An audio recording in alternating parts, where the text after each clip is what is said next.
I've worked 55 homicides in 6 years. This case stands out because you don't know if you're going to be able to tell the family, I have the answers. I'd like to see about reporting a missing person. I have her 2 children with me. So she left the kids? Yeah, this is not like her. For those most affected by a homicide. As a mother, every day, the goal is to get home to your kids. The first 48 is just the beginning. Looked like maybe some blood on the back seat. Everything pointed to something very bad happened to Tammy Wedgeworth that night. She had a family. She has children. All I thought about was, I can't give up until he tells me where she is. This is the story of the fight for justice. The jury believed that he was so high that he didn't know what he was doing that would completely derail our trial. It might possibly mitigate the sentence to outright acquittal. In the weeks, months, and years. For peace. I'd like to see about reporting a missing person. It's my ex-daughter-in-law, and she left Saturday evening about 9:30, 10 o'clock. She went over to Mobile to visit somebody, and she wasn't back yesterday. I've called about 8 or 10 times. The phone's going to voicemail. What's her name? It's Tammy Wedgeworth. I have her 2 children with me. So she left the kids? Yeah, this is not like her. I will get an officer out to speak to you.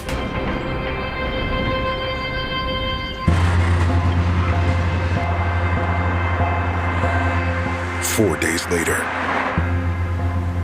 The missing person from Fairhope, she's been missing now for 5 days.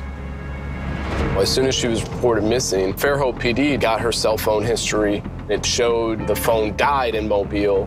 And so once they had that, they felt this was definitely something that Mobile police needed to investigate.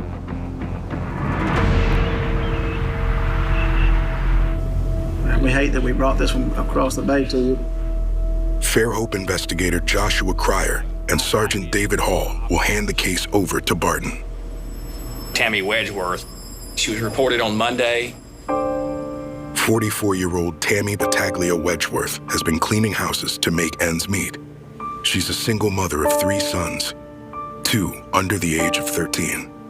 As a homicide investigator, usually I know that there's a body. I know that there's going to be some sort of story to be told with the physical evidence, but you don't have that in a missing person. And not knowing if she was dead or alive, it definitely motivates you to try to get her located so you can hopefully reunite her with her family. And Monday, I talked to the father-in-law. He's like, this is out of character. Friends say she was going to be 1 minute late. She would call. This is not right. She has no criminal history, no drug use, no mental health aspects to her life that seem out of place. Investigator Cryer reached out to Miss Tammy's bank. The card had been utilized twice over in Mobile. Here's a copy of the receipt. Tammy's card was used at an adult entertainment store in Mobile the day after she went missing. This is a copy of the video from NT Lingerie. Okay. The outside cameras showed Miss Tammy's vehicle pull up. This female here does not appear to be Tammy. The couple tries to use Tammy's credit card, but the clerk asks for ID. You can tell he's digging for something, and then he comes in and he hands her the card. They're driving around in Tammy's truck. They're using her credit card. I have to find out what their involvement is. Using stills from the store's security video, Cryer compares the couple's faces to mugshots from an Alabama statewide database. They first got us Amanda Miller's profile. 35-year-old Amanda Miller works at a gas station. She's a mother with a prior conviction for possession of a controlled substance.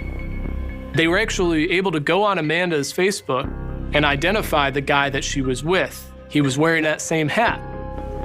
33-year-old Kenneth Colburn has prior convictions for assault, theft of property, and manufacture of a controlled substance. We was able to then identify Kenneth's residence in Mobile area. They then went back to the location, and in the driveway of that residence was the white pickup truck belonging to Tammy Wedgeworth that she was last seen in. So they detained Amanda and Kenneth for questioning. Amanda and Kenneth are brought to Mobile Homicide. I think we need to get Detective Johnson to do the search warrant on the residence in the truck from where we got Kenny and Amanda. 1 hour in, We know that the truck and that address where the truck was found are all kind of connected to Kenneth. So we're trying to get all the information we can before we talk to Kenneth. Hopefully, Amanda is going to fill in some of the gaps. What is Kenny in relationship to you? I guess you call him my boyfriend. Okay. For how long? About a month. Which vehicle was he drive? So I got 150. Whose vehicle was that involved to? Kenny said he had purchased it from somebody. I don't know, he went out one night and come back, and I woke up the next morning. You remember what night it was he went out? It's around New Year's. Do you remember going to a place, NT Lingerie? Yes, sir. We had such a clear understanding that she had used Tammy's credit card, and she probably knew that that was a crime. So we hit her with that right away. What'd you buy there? That doesn't matter. We're grown-ups in here. That's safe store. Okay. How did you purchase that? With the credit card. The one Kenneth had gave me. All right. So, obviously, after y'all left that sex shop, you knew, without a shadow of a doubt, that you had just got finished using another female's card and stuff. Yeah. You could tell that she knew more than she was telling us.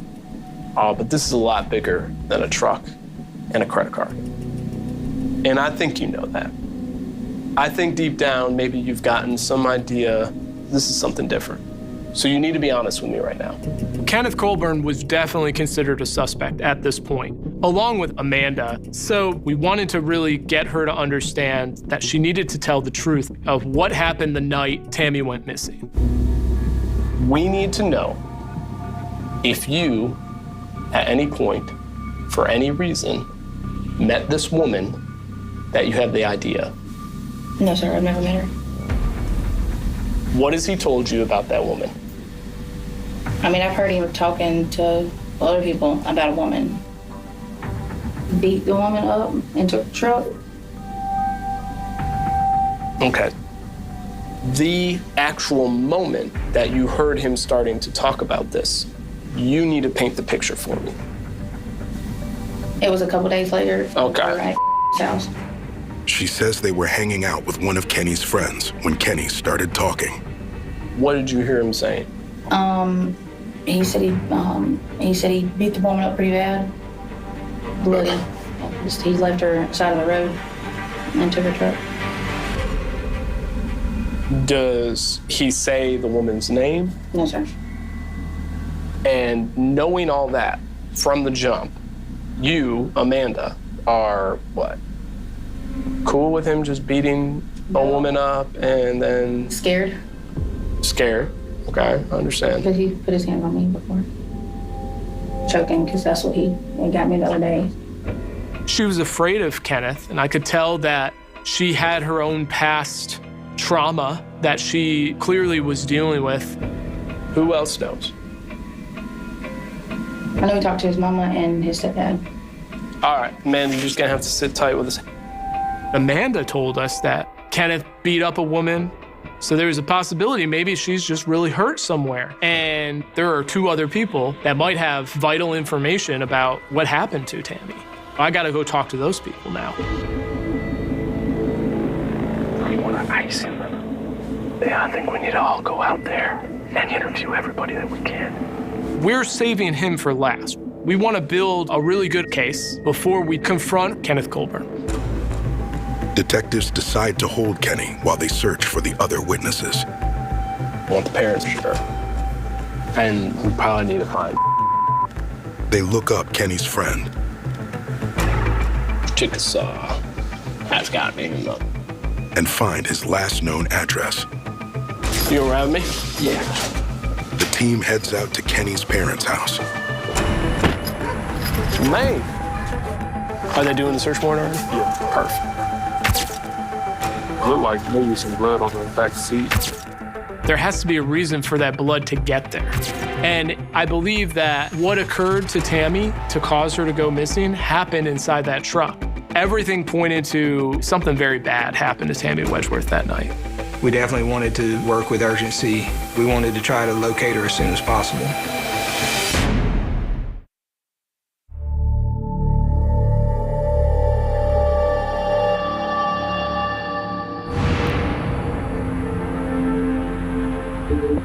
You in this back room? 3 hours into the investigation, Detective Barton was attempting to sit down and talk with Kenny's parents and get more information about what happened. Obviously, we're here for a reason. Barton meets with Kenny's stepfather. Tell me what Kenny told you regarding how he got that truck. He took me back and forth on the road, back and forth, back and forth, back and forth. And I finally called him out. I said, hey, what the hell are you pacing around here for like that? I said, what the said? What he said to me was, I killed somebody. I'm like, you what? I killed somebody, and he was gone. It was crazy to hear the stepdad say that so kind of like happenstance. I read that he was just trying to boast something, and I thought that was going to impress somebody or something. Yeah. I didn't take that much of it time. I said, Kenny, who are you supposed to kill? He said, some woman. I'm really starting to doubt, what he's telling me then. I said, how long you know? He said, about an hour. And I looked at him crazy, like he grew a third eye. I realized the stepdad thought he was just talking like a crazy person. He said there were times where Kenneth would not be talking sanely. Did he say how he did it? He said he shot him. This was new information because before that, we didn't know that there was a gun involved. At this point, it's not just something that he said. Oh, my God. Did he say where he was with her? I think they rode. The stepfather says Kenny told him he met the victim at a friend's house. The same friend detectives have identified. All right. We knew that there were more questions that needed to be answered, such as when did that happen, where did that happen, and why did it happen?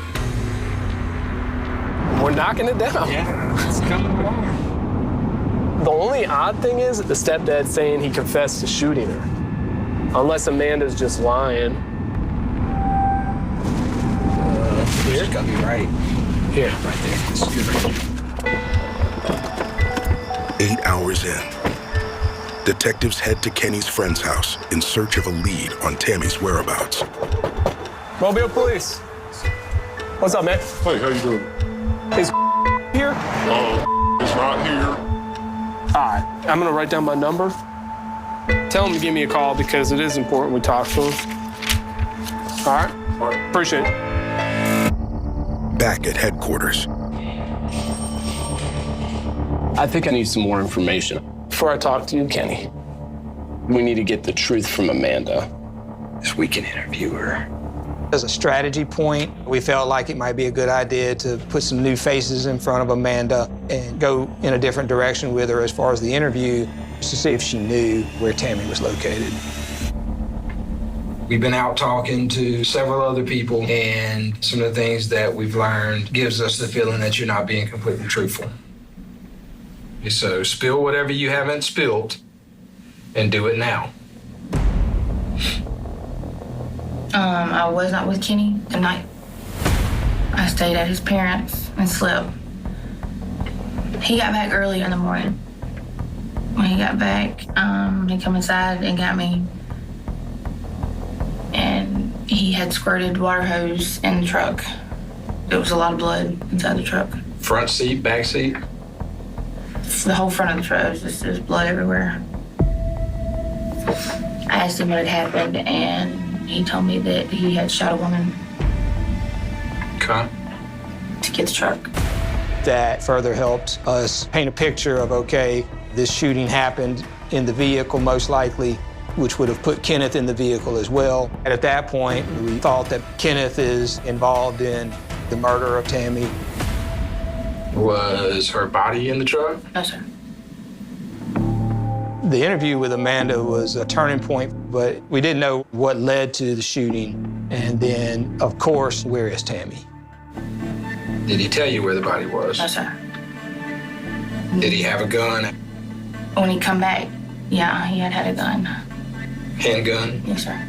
What'd he do with it? He had took it and he was gonna try to burn it. And I told him I can't burn a gun. So the next day he sold it to some little white boy. I don't know his name. I have a hard time believing you don't know where the body is. There's a female that's dead because of your boyfriend. Right.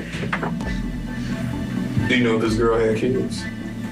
I don't know. I don't even know who's here. I think it hit home for her to think about her own kids and what would somebody do for her? Would they do the right thing and find her body for her kids? She does have kids. And they ain't heard from their mama in about 6 days. Think about her kids. If you can't do anything for this lady's kids, at least show her what her body is.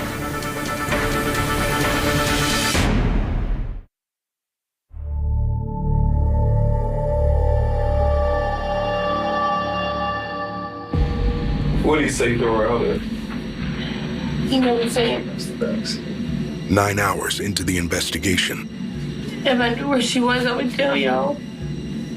I'm broke. Anytime that we're interviewing an individual that is in a relationship with a suspect, there's always that thought that, okay, maybe this person may not give us everything that they know out of fear. I think in the back of Amanda's mind is if Kenny ended up leaving this building, I may be the next victim. All right. Wait a second. I think that Amanda is just a victim of her own circumstances. Dealing with domestic violence, it doesn't excuse the fact that she used Tammy's credit card after she went missing, but at the end of the day, I believe that Amanda Miller did not have anything to do with Tammy's disappearance. 9 hours in, before detectives interview Kenny, Hello, guys here. his friend comes forward. All right, my name is Nick. All right, this is Jermaine. We knew that Kenneth was at a friend's house, and that's where Tammy was. But we didn't know why she was there. Was she there to meet Kenneth? What do you want to say about why you're here? I mean, I'm on my homeboy stole that girl's car. Okay. Who's your homeboy? Kenny Colbert. What's this woman's name? Tammy something. I met her on the Facebook date now. Kenny's friend says he and Tammy started chatting online. Okay, she actually just hit me up. And then his mind was like, I can get away, I'm going out there. Okay. So she comes to your house? Yeah. Who all's there? Kenny's friend helped us establish this is how Kenneth and Tammy came to be in contact with each other that night. So she comes over, and then what? When she come over, and we sat down on my couch for a second, and I wasn't feeling it. I was on the phone and went out the back door and went over to the neighbors. She just wasn't what she looked like in pictures. She's messed me up, and I didn't answer her back. But I never said nothing back to her for a while, and she finally messed me up, so I'm fixing to leave. But when she left, I didn't know Kenny was going with her. So he apparently left with the Tammy chick? Yeah. Okay. Then when was the next time you saw Kenny or heard from him? The next day, and he called me and said, don't be mad at me, Ron. And I stole that girl's truck.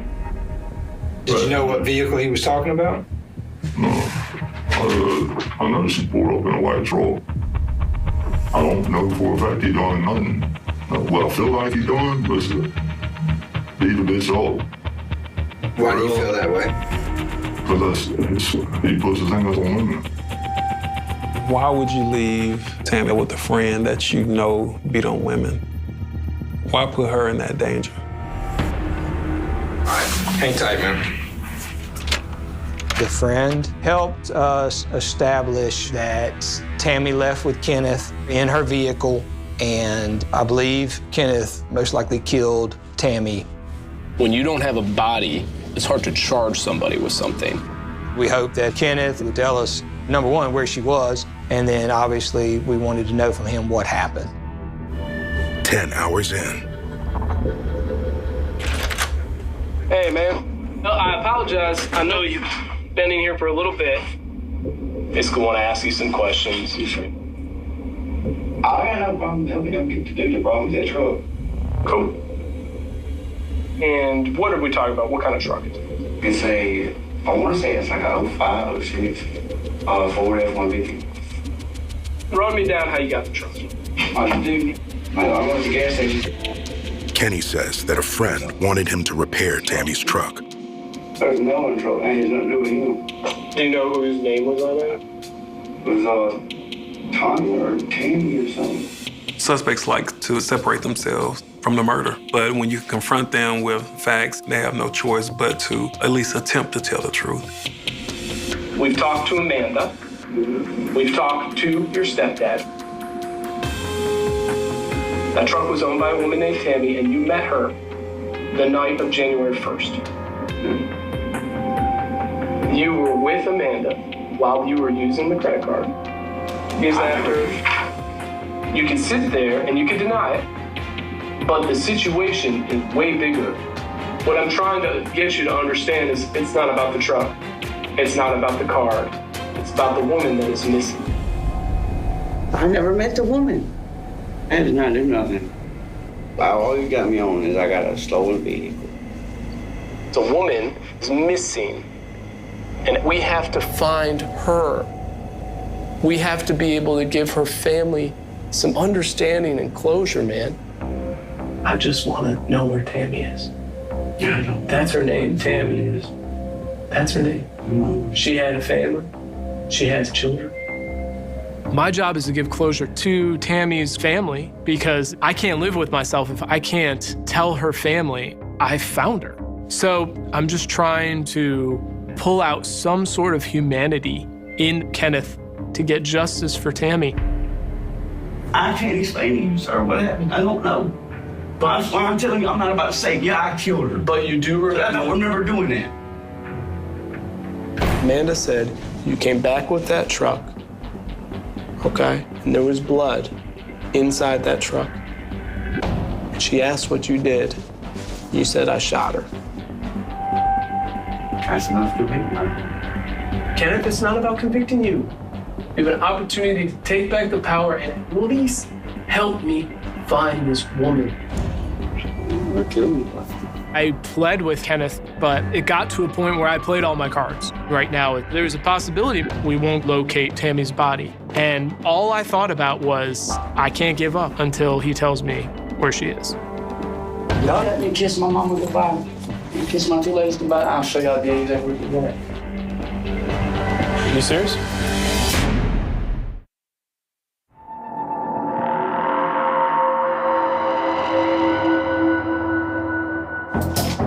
Let me kiss him goodbye. Hold him goodbye. Okay. Give me 1 second. 11 and a half hours into the investigation. I don't know how that just happened. In all of my cases, I've never had anything where it just changed. Kenneth was finally willing to go somewhere deep down and tell me where Tammy is. Just help us go find the body and give her a kiss. Here's what we're gonna do. You take me to where you're at in your head right now, and you'll be able to have as long as a goodbye as you want with those two girls. Okay, let's go. I'm hoping that Kenneth told us the truth, but me and Nick, Sergeant Capro, we were kind of just like, he's just leading us on a wild goose chase. Next road over by the bridge. That way? Yes. The body's right down there. Don't you get our license? Can you give me like a 25? I can't promise you. I feel like I'll just myself. When I got out of the vehicle, I felt a lot of stress. I needed to find Tammy Wedgeworth. Kenneth said that Tammy's body would be inside a little gully. I'm looking, and I finally see a piece of plywood. I realized that a human being was just under the plywood. She's here. I know that's Tammy Wedgeworth because you can see an identifiable tattoo. It felt like he just discarded her like a piece of trash. 4 days after Tammy was reported missing.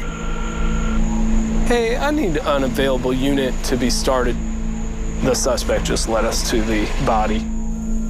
I felt this just amazing relief. Just knowing that her family can have some type of funeral for Tammy and not just be wondering where she is. What I need from you is I need still to sit down and talk to you about it. It was an accident. We was riding down the road, and I was telling her that I had a pistol, you know what I'm saying? Trying to get rid of it, trying to sell it. She said, let me see it, bad boy. So I pull it out. When I pull it out, I go to hand it to her. I'm handing it to her. It goes off. She falls on top of me. I panic. Throw her inside, and I haul it as I'm going to the hospital. I went to the hospital, she's breathing again. Then it quit. When it quit, I panicked. Come here. Did you pull the truck over kind of like where we're at? Right, this is exact spot. You went in the passenger seat and grabbed her? You're still in the passenger seat. And when I throwed her over the thing right there, I let my look, she's not gonna be dead. And I pulled the trigger again. Was she breathing or? I think it was one of those crimes of opportunity, spontaneous decision. He just gave me a full confession. And Kenneth decided at that moment, I want her truck, I'll kill her for it, and that's what I believe he did. Fairhope PD will notify Tammy's family that her body was found and an arrest has been made. All right, man. I'll let you say goodbye. You are being charged with murder. Being charged with 2 counts of fraudulent use of a credit card. All right. Kenny's girlfriend, Amanda Miller, is charged with fraudulent use of a credit card.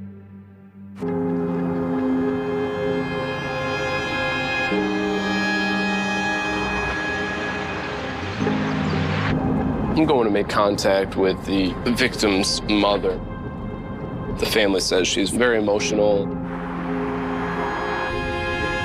Hey, I'm Glenn. The male that we ended up arresting, he was able to not only take us to her, but also give us a full confession. I mean, we're so grateful that you found her. We couldn't go for the rest of our lives not knowing where she was. The boys is going to be the hard part. I told them, I said, you know how Mommy hadn't come home this week? And they said, yes, ma'am. I said, Mommy won't be coming home. Mommy's going to be with God. God's going to take care of your Mommy. I got close with her family, just trying to encourage them, we're going to get justice. All right, thank you so much. Can I hug you? Absolutely, all right. Yeah. Thank you so much. Yeah, no problem. But there's always more work to be done. So we passed the baton to the DA's office. When I first heard of Tammy Wedgeworth's body being dumped on the side of the road, it hit especially close to home because I have 3 boys myself. We wanted this case to be able to move quickly through the justice system. And so seeking life without the possibility of parole was the fastest way to get this case resolved. The homicide unit really built a strong case against Kenneth Colburn. Our possible strengths are the confession that Kenneth Colburn made to Detective Barton. We also have him on video using the victim's credit card, the victim's truck in his possession, Kenneth Colburn had made statements to Amanda Miller about shooting the victim. We also have the defendant's friend who was going on the blind date with Tammy Wedgeworth. But the defense has a strategy that could change the direction of the case. We learned that Kenneth Colburn had a history of methamphetamine use. The public defender's office had been representing Kenneth Colburn, and they determined whether someone's using drugs to self-medicate or they're using drugs recreationally. It could be used to show a voluntary intoxication defense based on methamphetamine usage. The defense was moving forward under the argument that the degree of intoxication amounted to insanity, and therefore you shouldn't find him guilty of capital murder. We have to prove that he had the specific intent to kill, and we have to have 12 jurors that all unanimously agree. I certainly felt concerned about whether we could get a conviction.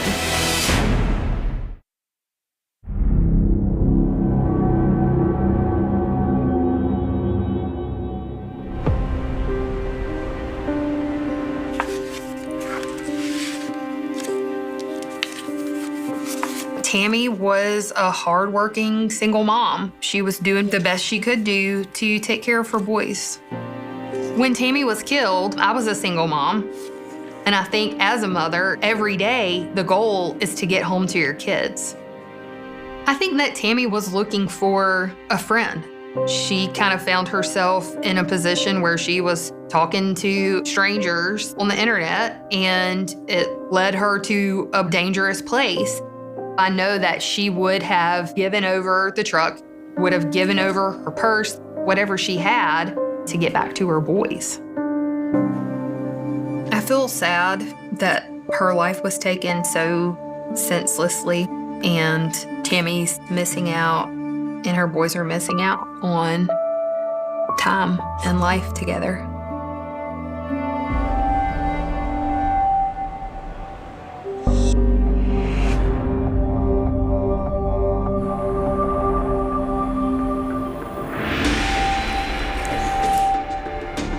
This is the confession of Kenneth Colburn. Even though he does ultimately confess, he said that he was high on drugs and had no recollection of what happened due to the drug use. I can't explain to you, sir, what happened. I don't know. But that's why I'm telling you, I'm not about to say, yeah, I killed her. But you do remember? I don't remember doing that. That one statement right there, I don't remember, if you take him at his word as the truth, that means the drug use could potentially be blocking his memory. Even though Kenneth Colburn ultimately confessed, if a jury believed that he was so intoxicated or high that he didn't know what he was doing, then that would be detrimental to our case. So it's particularly important in confession cases to have other evidence to show the jury why they can believe what the defendant is saying.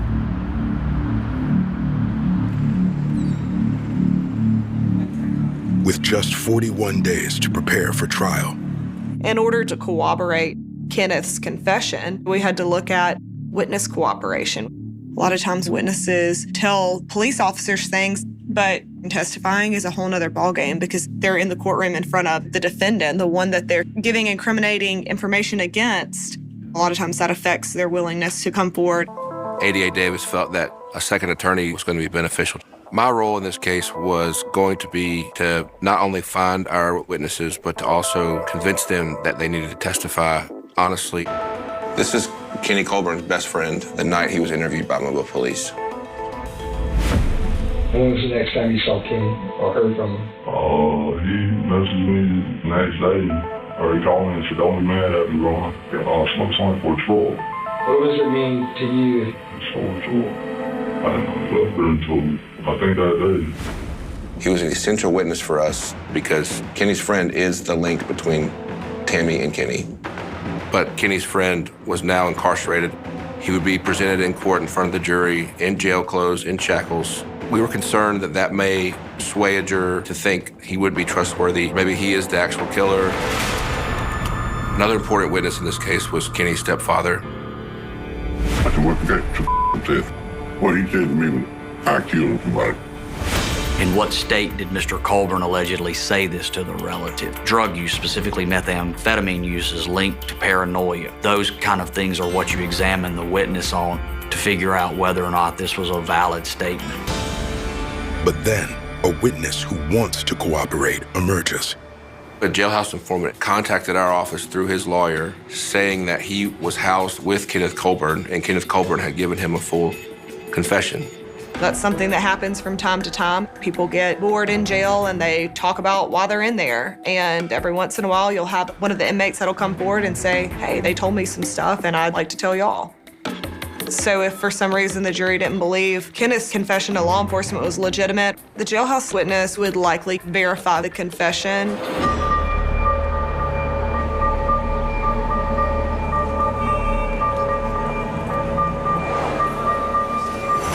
On the day of trial, we were about to start the jury selection process. Tammy's family is there. They've made arrangements to take off work and all their other obligations to be there. Deputies were sent to retrieve Kenny's friend from federal prison. We had our jailhouse informant. We had Kenneth's family.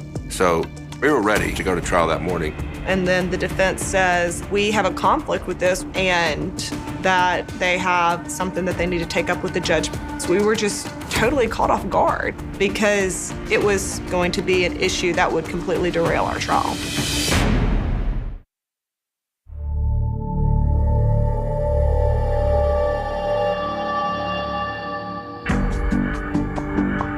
On the morning of trial, Kenneth Colburn's defense attorney brought it to the judge's attention that the public defender's office had previously represented the jailhouse witness. They felt that that was a conflict of interest for them to continue to represent Kenneth Colburn on this case. We were totally blindsided by this because it seems like that should have been discovered at the time that that witness was tendered to them, not on the morning of trial. The DA's office offers a potential solution. We said we won't call that person as a witness, and then the conflict doesn't exist anymore. But the defense reveals that they might want to call the jailhouse witness. We felt it was a last-minute ditched effort to try to get out of this trial. The judge listens to arguments from both sides and makes his ruling. It was just very defeating knowing that we had everything ready to go and this defense attorney's getting off the case and we're starting completely over. I was devastated for Tammy's mother. She's not in great health. She's been waiting for this day to get justice for Tammy. And now she's being told that this is not going to happen. The prosecution and defense regroup for a new trial date. After the public defender's office was conflicted out of the case, 2 private attorneys were appointed by the court to take over this case for Kenneth Colburn. Getting into a case after the public defender's office, a lot of the work had been done. So we were able to focus on information that might possibly mitigate the sentence to where parole is possible or even an outright acquittal. The discovery is the information, the police reports, the audio video recordings, surveillance video, anything that goes into the prosecution of the defendant for capital murder. And what we look for are ways to suppress that information. 25 days before a new trial is set to begin. We had another status hearing where Kenneth Colburn showed up in court and wanted to take a plea deal. It was a pretty clear decision. You're left with a compelling confession that leads the authorities to the body. So this case would have been a very difficult case to go to trial with. So Kenneth Colburn pled guilty to simply reduce the charge from capital murder to regular murder. Having this case resolved in a timely manner was the fastest way to get justice for Tammy's family. The plea deal that we offered Kenneth Colburn would be a blind plea. And what a blind plea is, you plead guilty, but the sentence is completely and totally up to the judge. Which meant the judge could punish Kenneth at the bottom end, which was life, or the top end, which was life without parole. Kenneth Colburn did choose to blind plead. It was a calculated decision for a chance at freedom one day as an old man. 1 month later. The whole point of the sentencing hearing is for the judge to hear everything from the state's perspective and everything from the defense's perspective. This was the only time in my entire career in homicide that I ever spoke at a sentencing and gave my personal account of how the case affected me. And I just wanted to make sure that Tammy got as much justice as possible. This was the victim impact statement that was given by Tammy's mother at the sentencing hearing for Kenneth Colburn. Tammy was a beautiful woman. Her boys are still living with the loss of their mother, as are we. They will never understand how you could do that to their mama.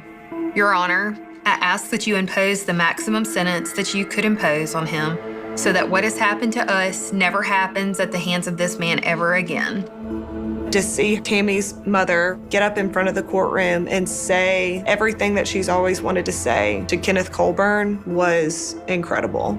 You could just see a weight being lifted off of her. In 20 plus years of doing this, Kenneth Colburn was one of the most remorseful people that I had ever met. He put it in his own writing. He told the judge this. He had accepted responsibility. 2 years and 3 months after Tammy was reported missing, Kenneth Colburn is sentenced. The judge ultimately sentenced Kenneth Colburn to life without the possibility of parole.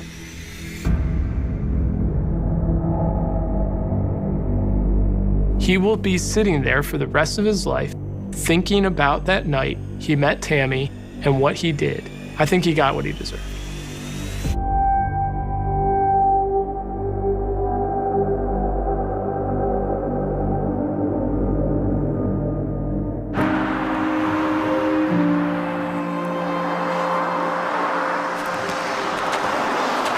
Just the whole senselessness of it. It's kind of just sad. He could have just dropped her off at the hospital and took off, but Kenneth chose to bring her out here in a dark, lonely area and dispose of her. Hopefully people remember Tammy for the person she was, not for what happened to her that night.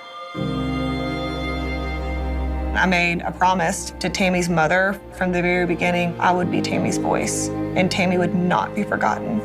The diary was hidden for 40 years, buried beneath layers of dust inside an abandoned farmhouse in rural Wisconsin. It sat untouched while an entire community lived with a question that had no answer. What happened on the night Laura Bennett disappeared? For decades, investigators searched for the truth. They followed rumors. They chased false leads. They interviewed people who claimed they knew something. But every road ended in silence. The case became one of Wisconsin's most haunting cold cases, a mystery that refused to disappear, a name that remained on missing person lists year after year, a family that woke up every morning hoping for answers that never came, until one forgotten diary changed everything. The discovery was accidental, a property renovation, an old wooden floor being removed, a hidden compartment beneath the boards. Inside was a small leather-bound notebook. The pages were yellow. The ink was faded. The handwriting belonged to someone who had been gone for decades. But what investigators found inside was not a simple collection of memories. It was a confession hidden in plain sight, a secret that connected directly to one of Wisconsin's darkest unsolved mysteries. The year was 1980. The town of Blackwood, Wisconsin, was the kind of place where everyone knew everyone. A quiet community surrounded by forests, farmland, and long empty roads. A place where people trusted their neighbors. A place where doors were often left unlocked. Nobody believed something terrible could happen there, until Laura Bennett vanished. Laura was 26 years old. She worked as a librarian at the local community center. Friends described her as intelligent, kind, and determined. She was the person people went to when they needed help. The person who remembered birthdays. The person who always answered the phone. Her disappearance shocked everyone who knew her. On the evening of October 14th, 1980, Laura left work shortly after 7 p.m. Security records showed nothing unusual. Co-workers remember her smiling as she walked out. She told them she planned to stop by a nearby store before heading home. It was an ordinary night. At least, that was what everyone thought. Laura never arrived home. Her car was discovered the next morning on a quiet road outside town. The driver's door was unlocked. Her purse was still inside. Her keys were missing. And on the passenger seat was a single piece of paper, a handwritten note, only 5 words. Something should stay hidden. Those words immediately changed the investigation. Police knew this was not a simple disappearance. Someone had left a message. Someone wanted people to know something. But what? And why Laura? The first days of the investigation were intense. Officers searched nearby forests. Volunteers walked through fields. Dogs searched areas surrounding the abandoned roads. The community came together. Everyone wanted to believe Laura would be found alive. But as days became weeks, hope began turning into fear. Investigators interviewed everyone connected to Laura, friends, co-workers, neighbors. They searched her personal records. They examined her phone calls. They looked into her relationships. And slowly, they discovered something unexpected. Laura had been investigating something before she disappeared. Something she had not told many people about.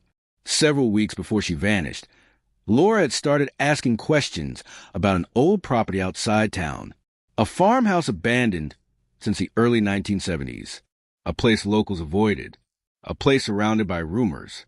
Some said strange things happened there. Others claimed the property had been connected to a family scandal years earlier. Most people ignored the stories, but Laura did not. She had become interested in old records, old newspaper articles, old documents hidden away in town archives. She believed something from the past had never been properly explained, and investigators began wondering if that search had led her into danger. The abandoned farmhouse quickly became a major focus. Police searched the property. They found nothing. No evidence. No clear connection.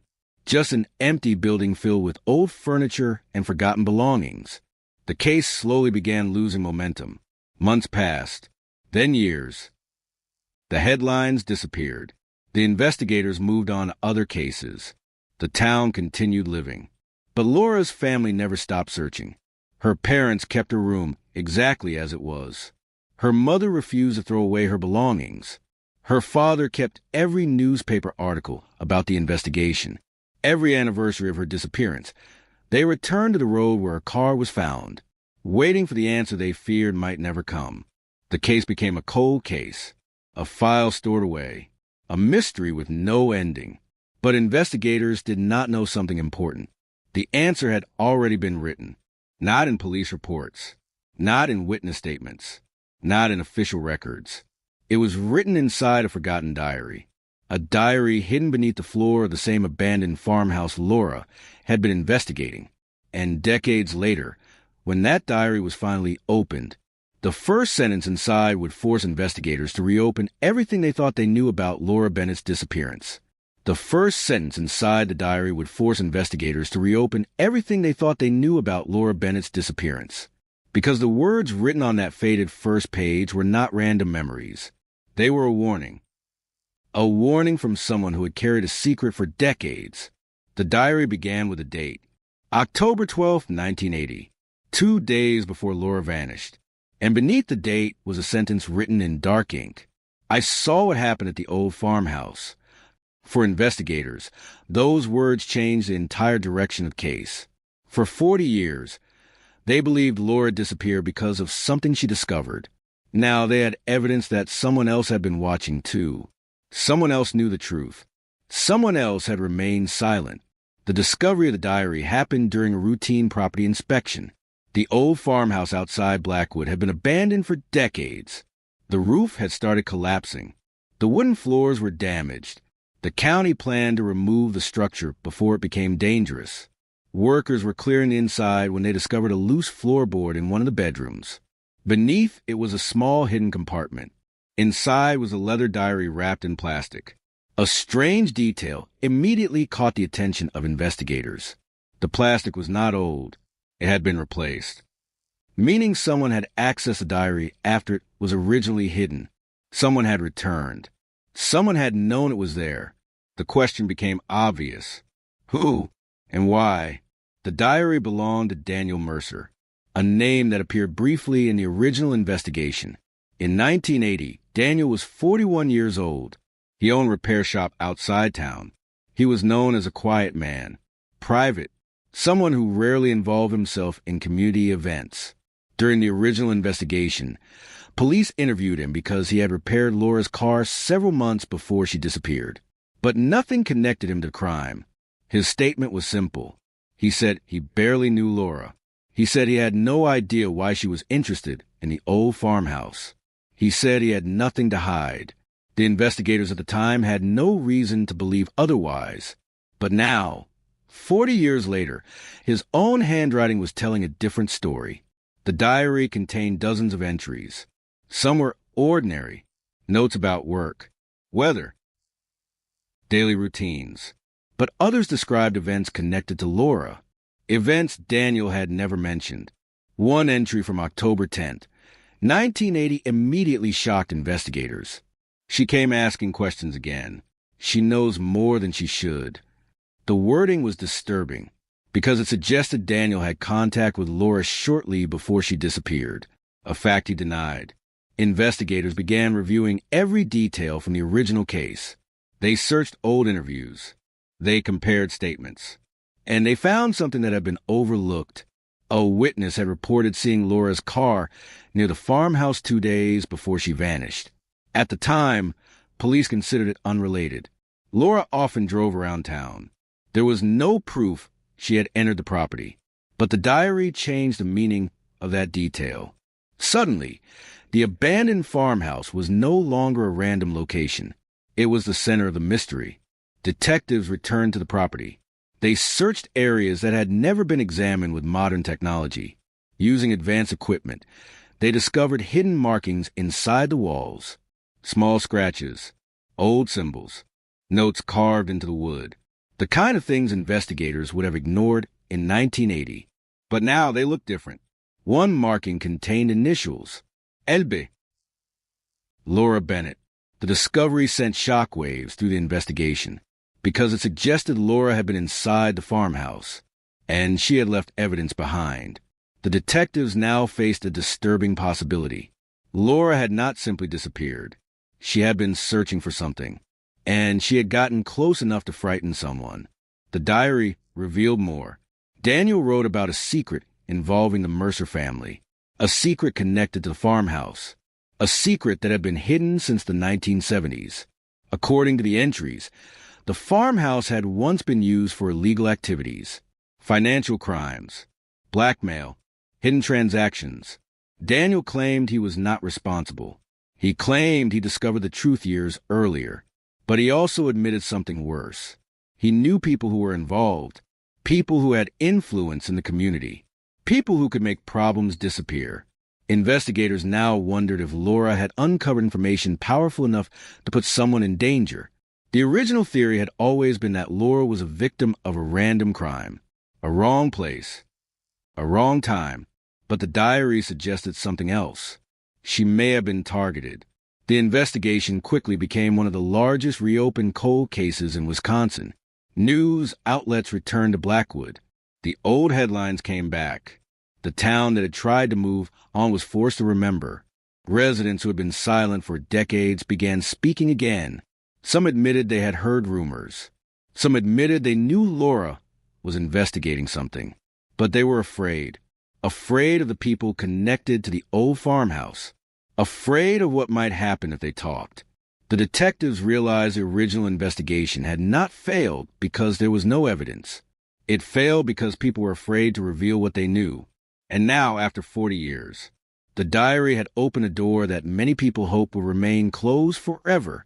But the biggest discovery was still waiting, because hidden among Daniel Mercer's final diary entries was a name investigators recognized immediately, a person who had never been considered a suspect, a person who had helped search for Laura, a person who had stood beside the community while hiding a devastating secret. And when detectives uncovered that connection, the entire story of the Wisconsin 1980 cold case would change forever. The entire story of the Wisconsin 1980 cold case would change forever because the name written inside Daniel Mercer's diary was not the name of a stranger. It was the name of someone the community trusted, someone who had appeared in newspapers during the original investigation, someone who had stood in front of cameras and begged for answers, someone who had joined the search parties looking for Laura Bennett. The name was Thomas Caldwell. In 1980, Thomas Caldwell was one of the most respected men in Blackwood. He was a local businessman, a community volunteer, a person known by almost everyone in town. When Laura disappeared, Caldwell became one of the public faces of the search. He organized volunteers. He spoke with reporters. He attended meetings with investigators. He told everyone that the town needed to find Laura. For 40 years, people remembered him as one of the people who tried to help. But inside Daniel Mercer's diary, his name appeared again and again, not as a helper, not as a concerned citizen, as someone connected to the secret buried beneath the old farmhouse. The detectives stared at the pages for hours. They compared handwriting. They verified dates. They checked every detail. The more they investigated, the more impossible it became to ignore. Thomas Caldwell had been closer to the case than anyone realized. The question was no longer whether he knew something. The question was how much he knew. Investigators reopened every interview from 1980. They watched old recordings. They read every statement. And they discovered something strange. Caldwell's story had always sounded perfect, almost too perfect. He had an answer for every question. He knew exactly where to look during searches. He knew details about Laura's movements that police had never publicly released. At the time, investigators thought he was simply helpful. Now, they wondered if he knew those details because he was connected to what happened. A new team of detectives began rebuilding Laura's final days. They discovered that she had met with Thomas Caldwell shortly before disappearing. This meeting had never been mentioned in the original investigation. The information came from a retired employee at the community center. Her name was Evelyn Hart. In 1980, Evelyn worked with Laura at the library. She remembered seeing Laura upset during the final week. Laura had told her that she had found something disturbing, something connected to old records from the farmhouse. When Evelyn asked what it was, Laura refused to explain. She only said one sentence. "If something happens to me, look at the names in the old files." For 40 years, Evelyn carried those words, but she never shared them with police. Not because she did not care, because she was afraid. She explained to investigators that after Laura disappeared, Thomas Caldwell approached her. He asked what Laura had told her. He asked whether Laura had mentioned the farmhouse. When Evelyn denied knowing anything, Caldwell warned her not to involve herself. At the time, she thought he was simply trying to protect the investigation. Now she understood. He was protecting himself. The investigators returned to the old farmhouse with a completely different perspective. They were no longer searching for a missing person. They were searching for truth behind a decades-old secret.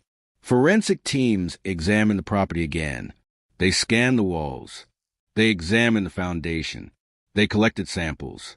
And then they found something that had been missed for 40 years. A hidden room. The entrance was concealed behind damaged wooden panels. The space was small, barely large enough for storage.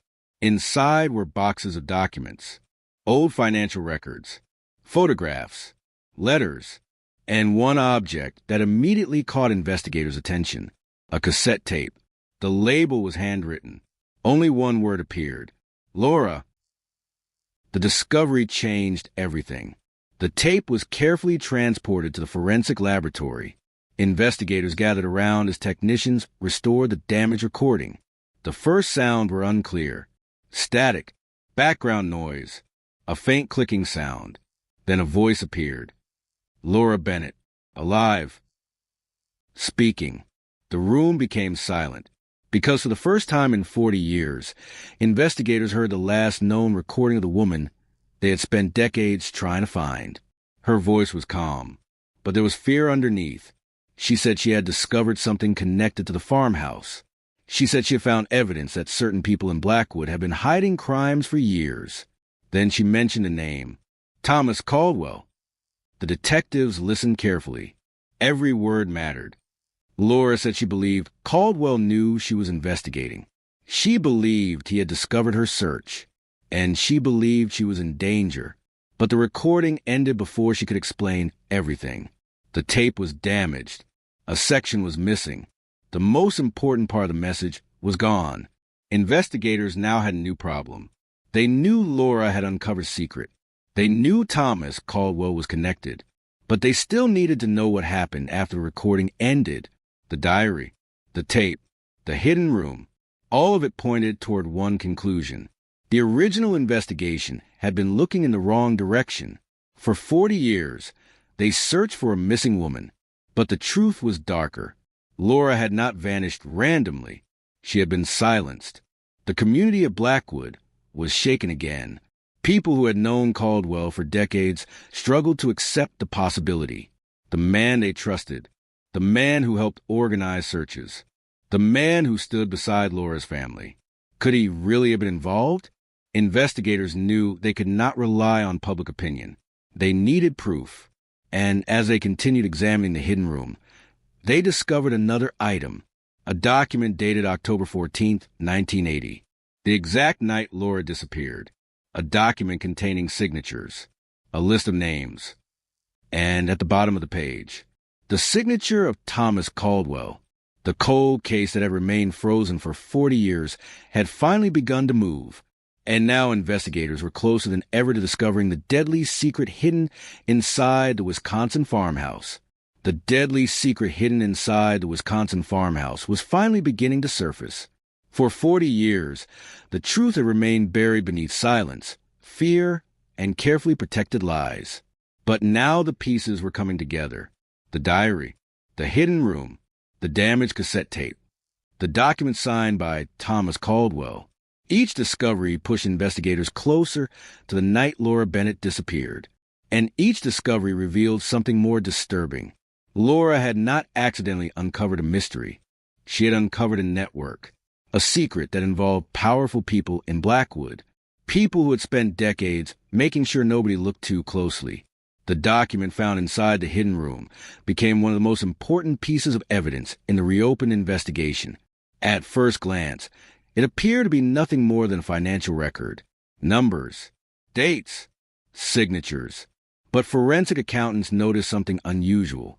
The names listed on the document matched several respected members of the community from 1980.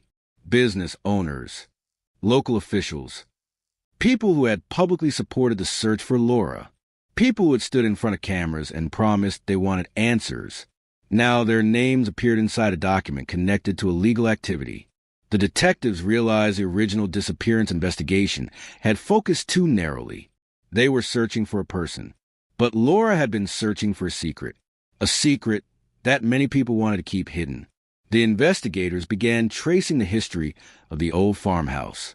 They discovered that during the late 1970s, the property was used as a meeting place, not officially, not publicly, but according to recovered records, certain individuals gathered there to exchange money and information. The operation was carefully hidden. The farmhouse was isolated. The roads around it were empty. Nobody had a reason to visit. That made it the perfect place for secrets. And Laura had found it. She had found the documents. She had found the names. And according to the cassette tape, she knew she was being watched. The detectives returned to the audio recording again and again. They slowed it down. They enhanced the sound. They searched every second for missing information. The recording was damaged, but one moment stood out, a sound in the background, a door opening. Then Laura's voice became quieter, as if someone had entered the room. Then the recording ended. The question became unavoidable. Who was there with her? And what happened after the tape stopped? Investigators began looking at Thomas Caldwell's movements on October 14th, 1980, the night Laura disappeared. The original investigation had accepted his statement. Caldwell claimed he was at home that evening, alone, watching television. Nobody questioned it. But the new investigation discovered something different. A gas station receipt. A forgotten record from a small station outside town. The receipt showed Caldwell purchased fuel at 8:12 p.m. near the road leading toward the old farmhouse. The location was only 15 minutes away from where Laura's car was found. A detail that had never been connected before. Now it became critical. Detectives also discovered that Caldwell had lied about knowing Laura. During the original investigation, he claimed they had only spoken briefly, but witnesses remembered otherwise. Several people recalled seeing Laura and Caldwell arguing weeks before her disappearance. The argument was reportedly about documents from the farmhouse. Laura believed Caldwell knew more than he admitted, and Caldwell wanted her to stop asking questions. The investigation became a race against time. Even though 40 years had passed, detectives knew the evidence could disappear. Documents could be destroyed. Memories could fade. People who knew the truth were getting older. They needed answers quickly. The first major breakthrough came from an unexpected source. A former employee of Caldwell's repair business. His name was Richard Sloan. For decades, Richard had refused to talk about what he knew. But after hearing about the diary discovery, he contacted investigators. He said he had been waiting for someone to reopen the case. Richard told detectives that in 1980, he saw Caldwell at the repair shop late at night. The same night Laura disappeared. Caldwell arrived with something wrapped in a blanket. Richard said Caldwell looked nervous, terrified. When Richard asked what happened, Caldwell told him to forget what he saw. At the time, Richard was 23 years old. He was afraid of losing his job, afraid of making powerful enemies. So he stayed silent for 40 years.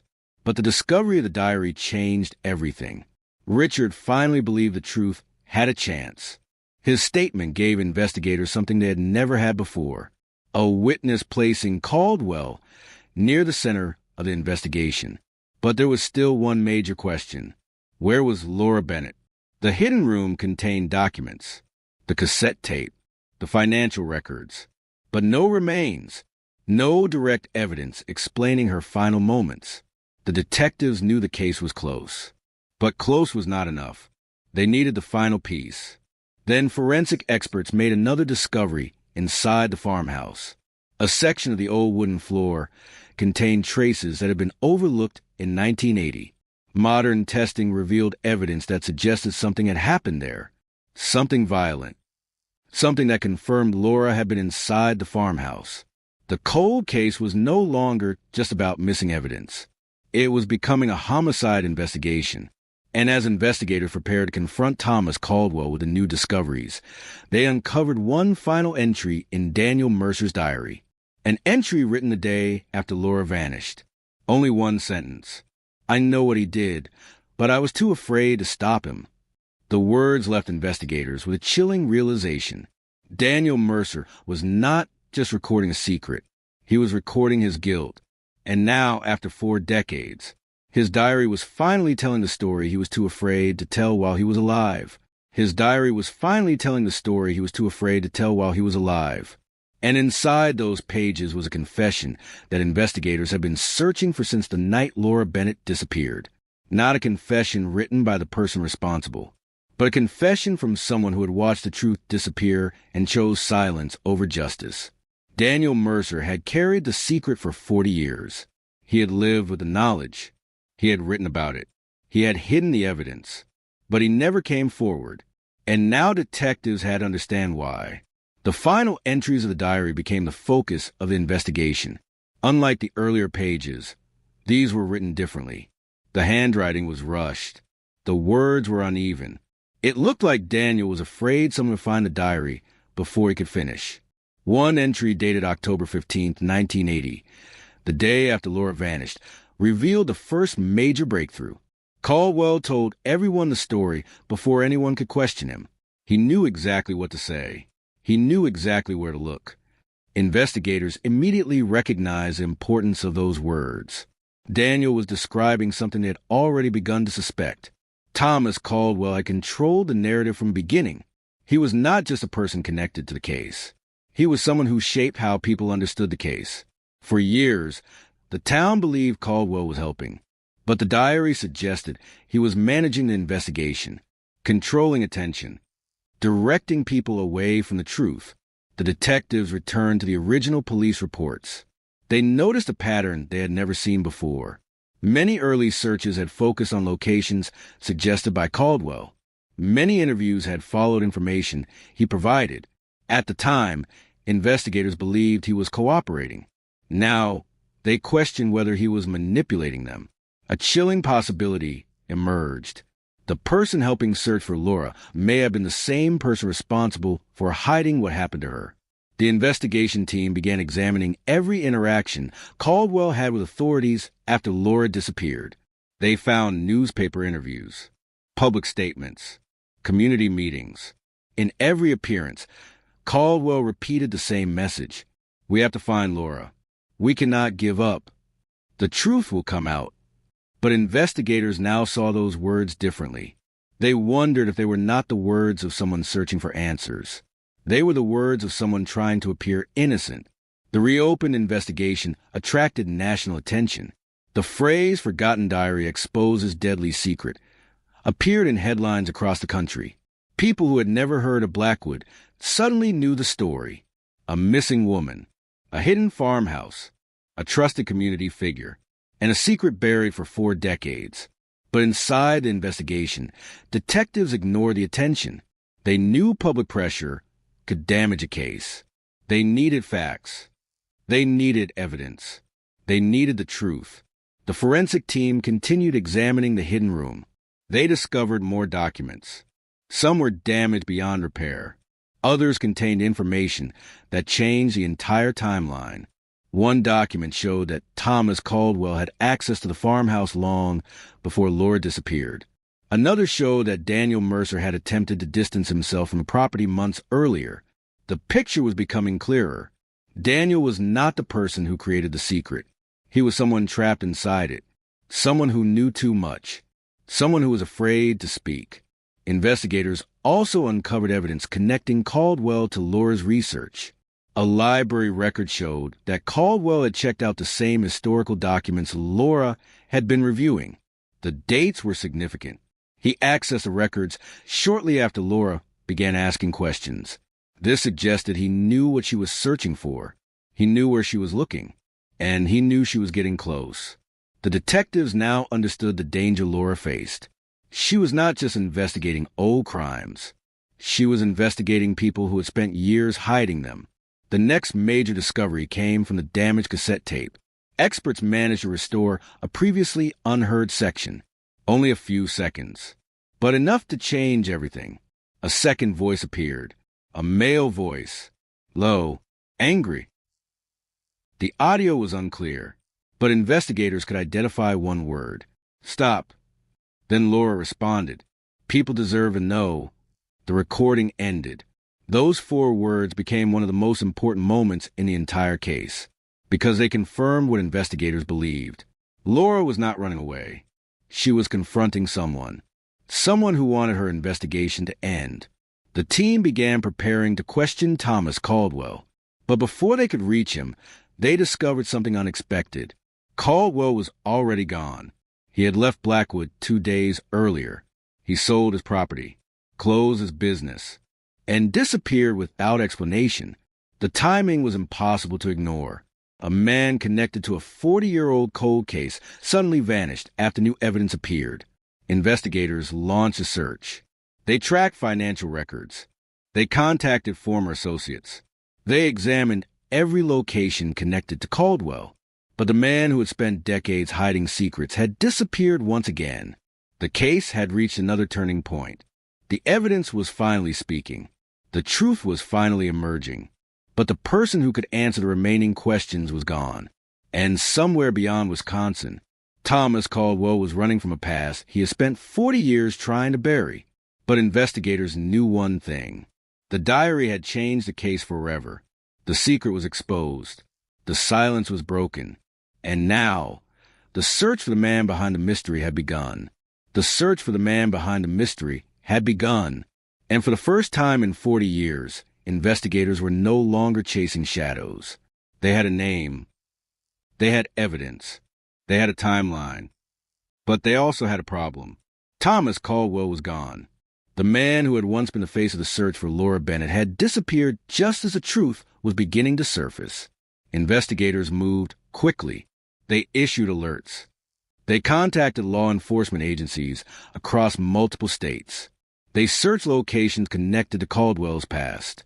But every step forward revealed the same disturbing pattern. Caldwell had planned carefully. He had prepared for the possibility that someone might eventually uncover the truth. The detectives discovered that weeks before the diary was found, Caldwell had begun quietly selling his remaining possessions. Furniture, vehicles, personal items, everything that connected him to Blackwood. It was as if he knew the past was coming back.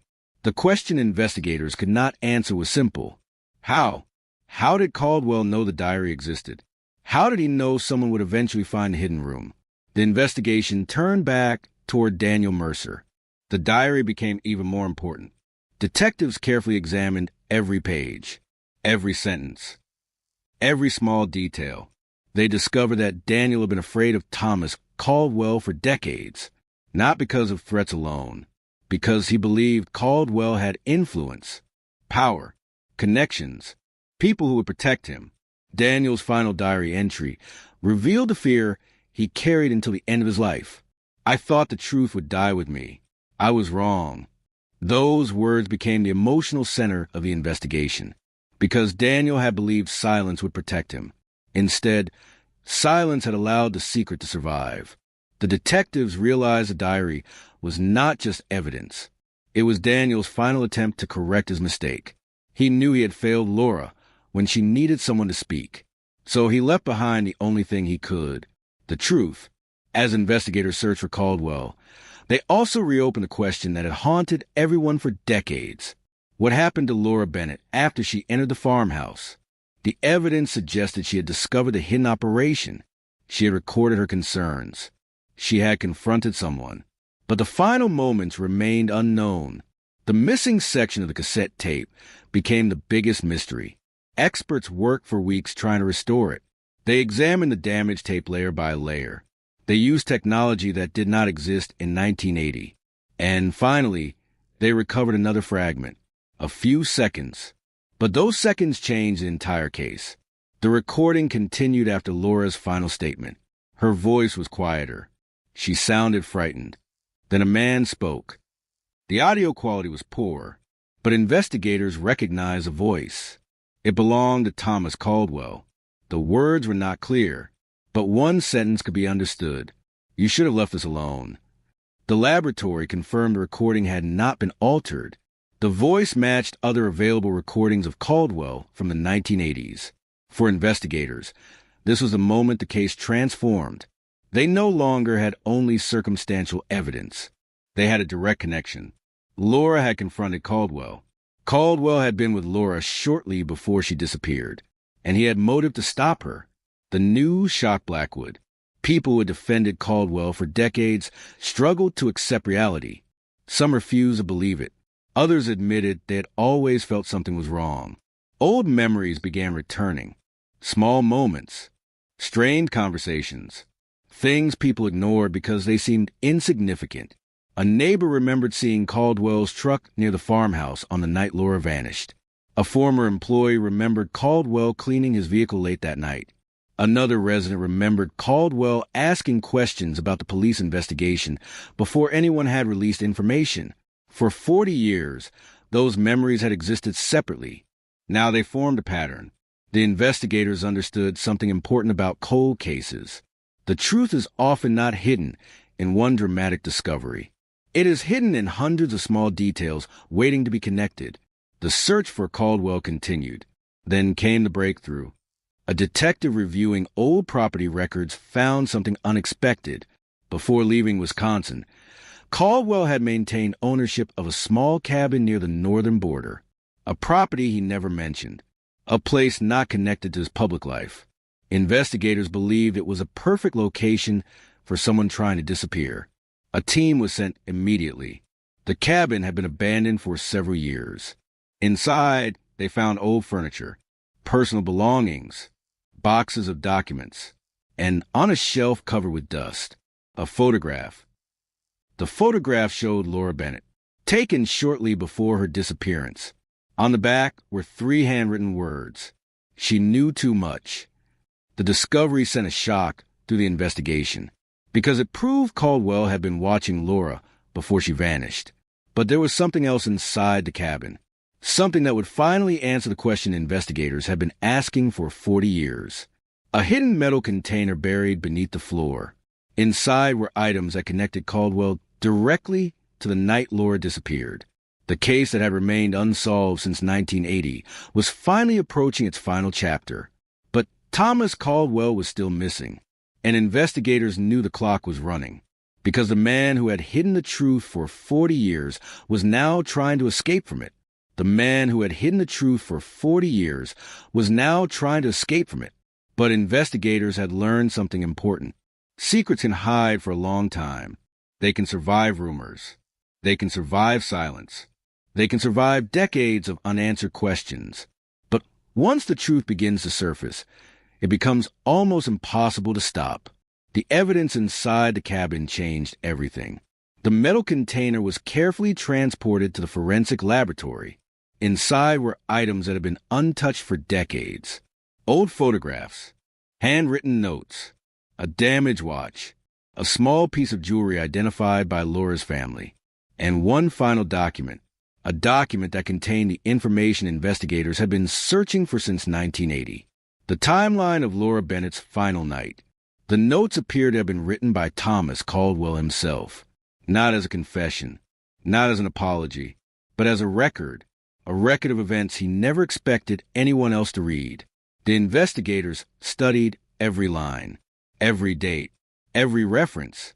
The document revealed that Caldwell had been afraid of Laura, not because she was dangerous, because she was close to exposing everything. Laura had discovered the financial records. She had discovered the names. She had discovered that respected people in Blackwood had been involved in illegal activities for years. But Caldwell was not only trying to protect himself, he was protecting others, people with influence, people who had helped to maintain control over the community. The case was no longer about one person. It was about a secret that had survived because many people chose silence. Investigators began identifying everyone connected to the old operation. Some had died. Some had moved away. Some refused to speak. But one by one, the walls started collapsing. A former accountant came forward. He admitted he had helped hide financial records in the late 1970s. He said Caldwell convinced him that nobody would ever discover the truth. He explained that everyone involved believed the farmhouse would remain forgotten forever until Laura Bennett found it. The accountant told detectives something that stayed with them. Laura was not looking for trouble. She was looking for answers. That sentence perfectly described who Laura was. She was not a detective. She was not a police officer. She was someone who believed the truth mattered, and that belief led her into a situation she never expected. The investigation also revealed that Laura had planned to meet someone at the farmhouse on the night she disappeared. Someone she believed could explain the documents she found. But that person never arrived. Instead, Caldwell was there, waiting. The detectives reconstructed the final hours. At approximately 7:30 p.m., Laura left the community center. At 8 p.m., she arrived near the farmhouse. At 8:12 p.m., Caldwell purchased fuel nearby. At 8:30 p.m., Laura recorded the message on cassette tape, and shortly afterward, everything changed. The evidence suggested a confrontation, a struggle, a desperate attempt by Laura to protect the truth she had discovered. But investigators still needed one final piece. They needed Caldwell. Without him, they had evidence. They had witnesses. They had a case. But they wanted answers. They wanted to know why. Why did he choose silence? Why did he allow a family to suffer for 40 years? Why did he pretend to search for a woman he knew he would never find? The search for Thomas Caldwell intensified. Authorities followed every lead, every possible location, every contact. Then, almost unexpectedly, a phone call came. A retired motel owner in northern Michigan contacted investigators. He said a man matching Caldwell's description had stayed at his property under a false name. The man arrived alone. He paid cash. He avoided conversation, but the motel owner recognized him from recent news reports. The photograph of the missing suspect had been everywhere.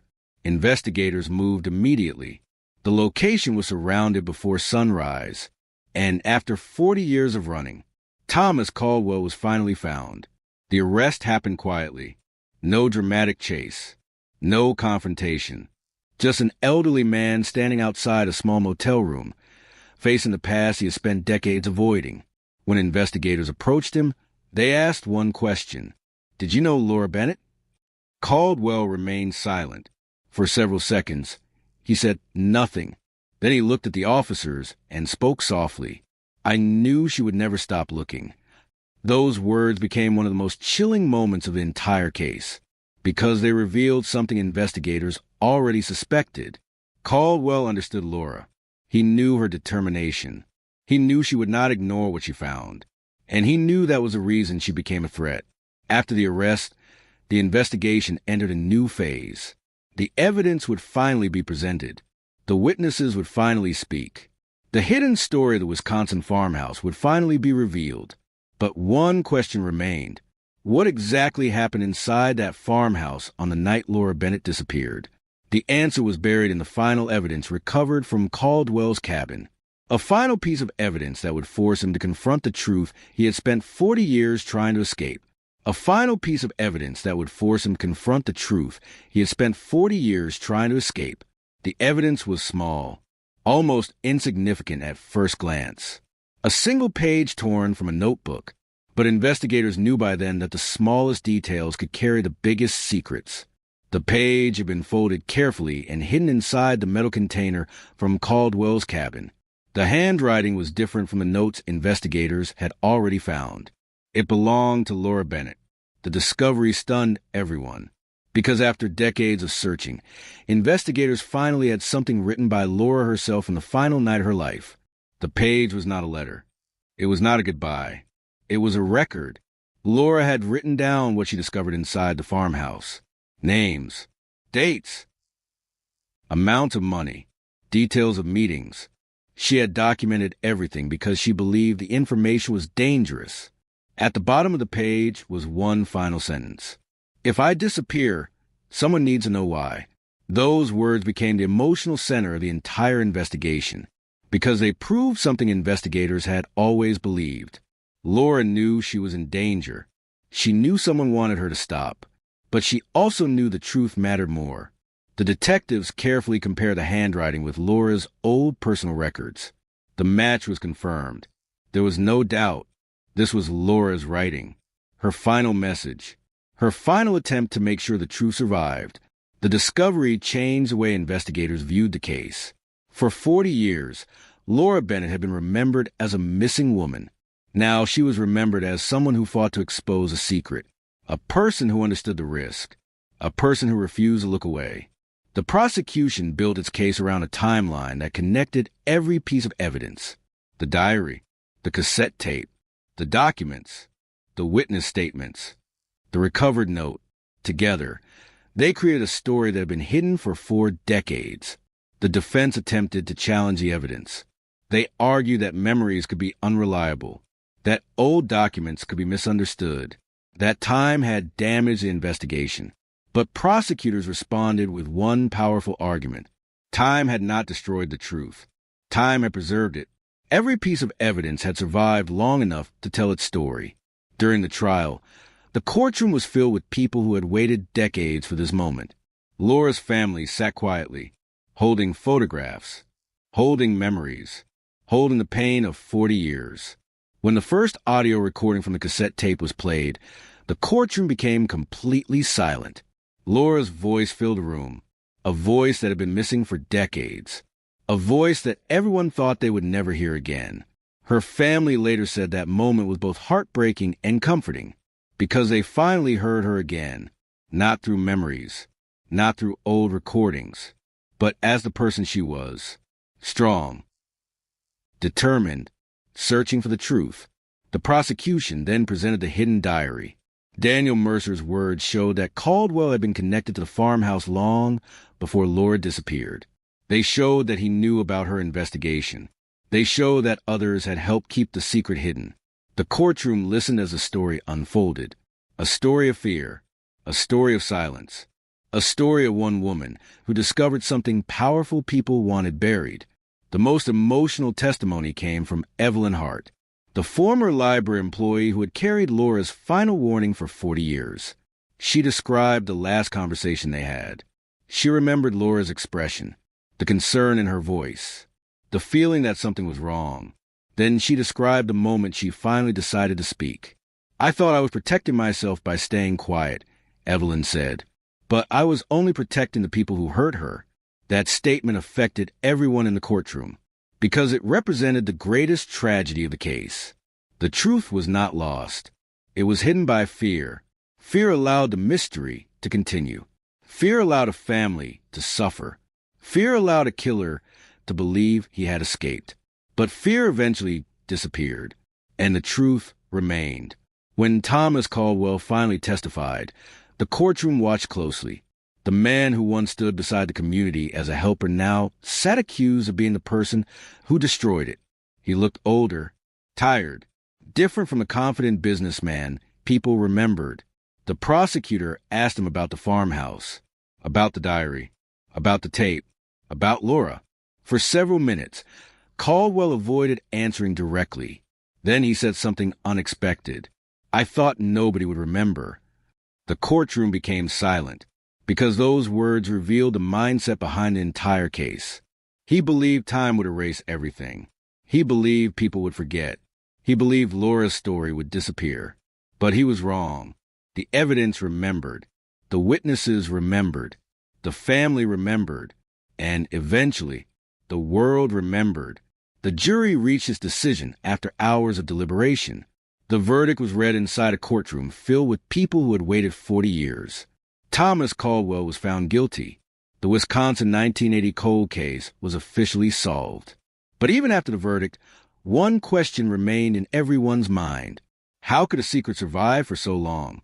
How could an entire community live beside the truth without seeing it? The answer was painful. Because sometimes the greatest barrier to justice is not a lack of evidence. It is silence. And the story of Laura Bennett proved one final thing. Silence can last for decades, but it cannot last forever. Silence can last for decades, but it cannot last forever. Those words became the final message left behind by the Wisconsin 1980 cold case. A case that began with a disappearance. A case that haunted a community. A case that remained frozen for 40 years. Until Forgotten Diary opened a door nobody expected to open again. The conviction of Thomas Caldwell brought legal closure. But for the people who lived through the investigation, the ending was far more complicated. Because solving a cold case does not erase the years that were lost. It does not bring back the moments that never happened. It does not undo the pain carried by a family waiting for answers. But it does something important. It restores the truth. For Laura Bennett's family, the verdict was not a celebration. It was a moment of quiet reflection. They had spent decades imagining every possible outcome. They wondered if Laura was still alive somewhere. They wondered if someone would eventually come forward. They wondered if the mystery would remain unanswered forever. Now they finally knew. The truth was painful, but uncertainty was over. And sometimes, the end of a painful truth is better than a lifetime of unanswered questions. After the trial, investigators returned to the old farmhouse one final time. The property had become the center of one of Wisconsin's darkest mysteries. A place where secrets were hidden. A place where evidence waited. A place where a young woman searched for answers and never returned home. But now, the farmhouse represented something different. It represented the power of persistence. Because everything that had been hidden eventually came to light. The investigators stood inside the same room where Laura had recorded her final message. They looked at the walls, the floor, the spaces where evidence had remained untouched for decades. And they understood something. The truth had never disappeared. It had been there the entire time, waiting for someone to find it. The diary that changed everything was eventually placed into the evidence archive. A simple notebook. Old. Damaged. Faded. But more powerful than anyone could have imagined. It became one of the most important pieces of evidence in Wisconsin cold case history. Not because it contained a confession, but because it proved something every investigator hoped was true. People can hide the truth, but they cannot destroy it completely. The story of Laura Bennett also changed the way law enforcement approached old investigations. Departments across the state began reviewing forgotten cases. They reopened files. They examined evidence using modern technology. They contacted witnesses who had never been fully interviewed, because Laura's case showed that answers can exist where nobody thinks to look. The future can solve the past.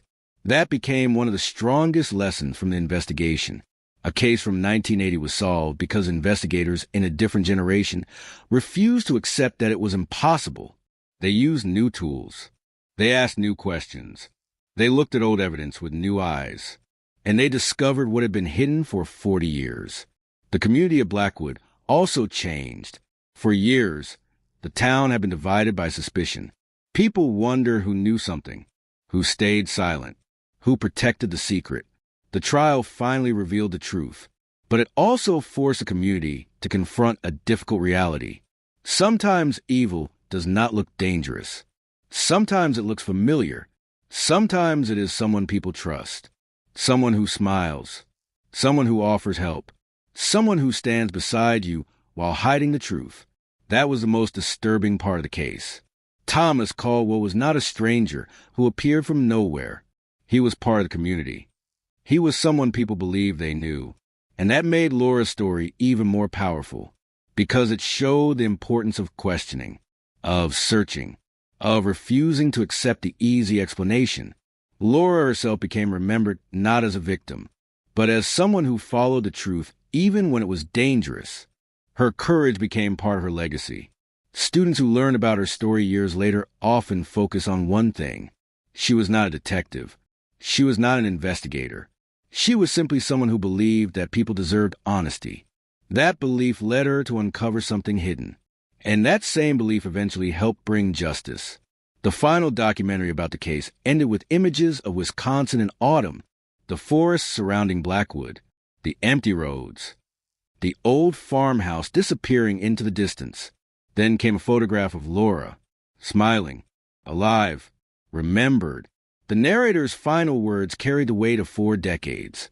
For 40 years, a secret remained hidden. For 40 years, a family waited. For 40 years, a community searched for answers. Then one forgotten diary revealed what everyone thought was lost forever. The screen faded. The final message appeared. No evidence is truly forgotten. No story is truly finished. Notru stas beri forever. Because somewhere right now, another old file may be waiting. Another forgotten diary may exist. Another piece of evidence may be sitting quietly in the dark, waiting for someone brave enough to look, waiting for someone willing to ask one more question, waiting for the truth to speak. And when that moment comes, even the oldest cold case can finally be cracked. Even the oldest cold case can finally be cracked. That became the lasting message of Laura Bennett's story, a message that traveled far beyond the borders of Blackwood, Wisconsin, because the case was never only about one disappearance.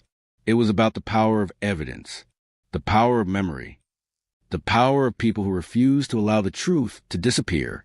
For 40 years, the world believed Laura's story had reached a dead end, a missing woman, a forgotten investigation, a file stored away in an evidence room.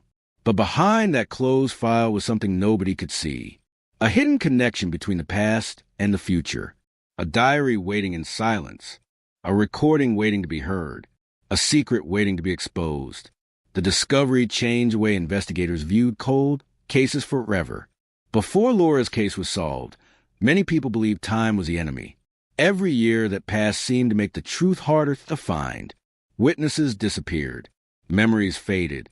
Evidence became damaged. But the investigation proved something different. Time could also become an ally, because while people forgot, evidence remained. While rumors changed, records stayed. While memories became uncertain, the truth waited patiently. The detectives who worked the final investigation often said the hardest part was not finding evidence. It was believing that evidence still existed. That was a challenge with every cold case. The temptation to believe that nothing more could be discovered.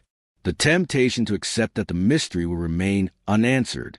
But Laura's story showed what could happen when someone refused to stop searching. The investigators who reopened the case were not the same people who worked on it in 1980. Most of the original detectives had retired. Some had passed away. The town had changed. The world had changed. Technology had changed. But one thing remained unchanged. The question, what happened to Laura Bennett? That question had survived every decade. It survived every false lead. It survived every moment when people believed the answer would never come. And eventually, that question led investigators back to the farmhouse, back to the hidden room, back to the diary, back to the secret that had been waiting all along. After the trial, many people asked how such a secret could remain hidden for so long. How could an entire town fail to discover the truth?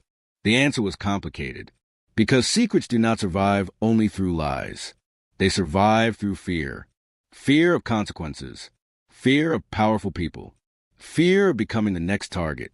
The investigation revealed that many people in Blackwood had suspected something was wrong, but suspicion was not enough.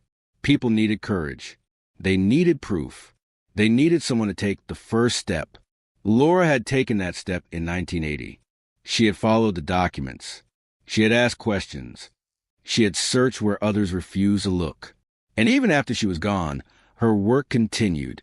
The diary and recordings prove that.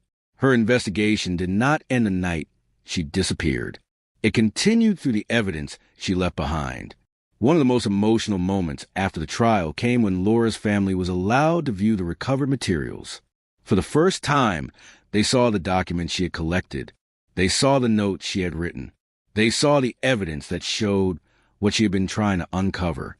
Her family later said the experience was heartbreaking, but it also gave them something they had not had before: understanding. They finally saw the reason behind her actions. They understood why she had been searching, why she had taken risks, why she believed the truth was worth fighting for. Laura was not chasing danger. She was chasing answers, and that difference mattered. The case also changed how the public viewed forgotten evidence. The diary became a symbol, not because it solved the mystery alone, but because it proved that important information can remain hidden in ordinary places. A notebook, a box, a forgotten room, an old recording. Things people walk past every day without realizing their value. The investigators who studied Laura's case later explained that every object has a story. Every document has a history. Every piece of evidence has a moment when it becomes important. The challenge is recognizing that moment. For 40 years, the diary was just an old notebook hidden beneath the floor. Then one day, it became the key to an entire investigation. That transformation became one of the most powerful lessons from a case. Never assume something is meaningless. Never assume an old file has nothing left to reveal. Never assume a cold case is truly cold, because sometimes the answer is already there, waiting. The legacy of Laura Bennett continued through the people who learned her story. Young investigators studied the case as an example of persistence. Students studied it as an example of courage. Families of other cold case victims saw it as a reason to keep hoping. Because if Laura's story could finally be solved after 40 years, then maybe other stories could find their endings too. The final years of the investigation also revealed something about Daniel Mercer, the man whose diary exposed the secret. For decades, many questioned why he stayed silent, why he waited so long, why he did not come forward when Laura first disappeared. The answer was painful. He was afraid. He believed speaking out would destroy his life. He believed nobody would believe him. He believed the people involved were too powerful. His silence had consequences. But his final decision changed everything. By preserving the diary, Daniel gave investigators a chance to finish what he could not. He gave Laura a voice that had been missing for decades. And that became his final contribution to the truth. The Wisconsin 1980 cold case was no longer just a story about a crime. It was a story about choices. The choice to hide, the choice to speak, the choice to search, the choice to remember. And after 40 years, the truth finally had its moment. The truth finally had its moment. And when it arrived, it changed everything that people in Blackwood thought they knew. For decades, The town had carried the weight of an unanswered question. People remembered the posters, the searches, the interviews, the uncertainty. They remembered the feeling that something terrible had happened, but nobody knew exactly what. Now, the mystery had an answer, but answers do not erase history. They reveal it. And the history of Laura Bennett's disappearance was far more complicated than anyone imagined. The final investigation uncovered not only what happened to Laura, but also how easily the truth can disappear when people choose silence. The case became a warning, not only about crime, but about the danger of looking away. Because the most shocking discovery was not that one person had hidden the truth. It was that the truth had been surrounded by people who had opportunities to reveal it. People who heard rumors. People who noticed strange behavior. People who saw pieces of the puzzle. But they convinced themselves those pieces did not matter. That someone else would speak. That someone else would act. That someone else would find the answer. And while everyone waited for someone else, the years passed. That was the tragedy behind the Wisconsin 1980 cold case. The truth was not destroyed. It was delayed. The detectives who reviewed the case years later often returned to one question. How close were they in 1980? The answer was difficult, because the original investigators had discovered some important details. They had searched the farmhouse. They had questioned Thomas Caldwell. They had collected evidence. But they did not have what investigators had decades later. Modern technology, the restored recordings, the advanced forensic analysis, the connection between documents that once seemed unrelated. The case was not solved because the original investigators failed. It was solved because time gave them tools that did not exist before. That was an important distinction. Cold cases are not always abandoned because nobody cared. Sometimes they remain unsolved because the world is not yet ready to understand the evidence. The diary was the perfect example. In 1980, it would have been a mystery, a notebook without context, a collection of strange writings. But decades later, placed beside the other evidence, it became something else, a map, a timeline, a path leading directly toward the truth. The same words that once seemed meaningless became the foundation of the investigation. Daniel Mercer's fear became evidence. Laura's notes became a final statement. The cassette tape became a witness. The farmhouse became a crime scene again. Everything connected. Everything returned. The case that had been frozen in time started moving again. After conviction, investigators preserved every piece of evidence connected to Laura's story, not only for legal reasons, but because they understood the importance of history. They knew future investigators might learn from it.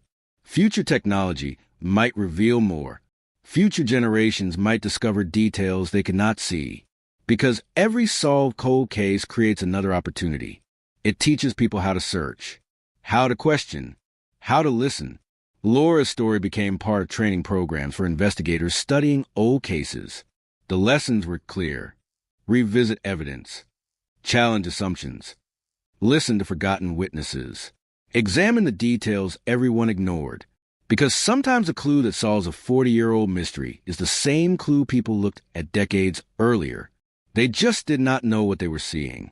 The old farmhouse eventually became a symbol around Blackwood, not a symbol of fear, a symbol of truth. The building where a secret was hidden became the place where that secret was finally exposed.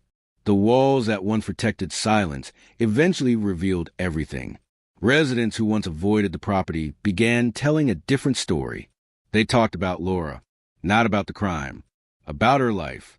They remembered the woman before the headlines, the librarian who loved books, the friend who helped people, the person who believed every question deserved an answer. That became the most important part of the ending. Laura Bennett was no longer remembered only as a missing person. She was remembered as someone who searched for the truth, someone who left behind evidence, someone whose determination continued even after she was gone.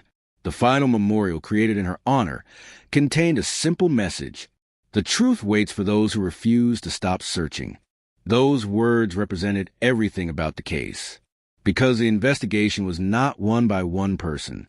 It was won by persistence. By every person who preserved information.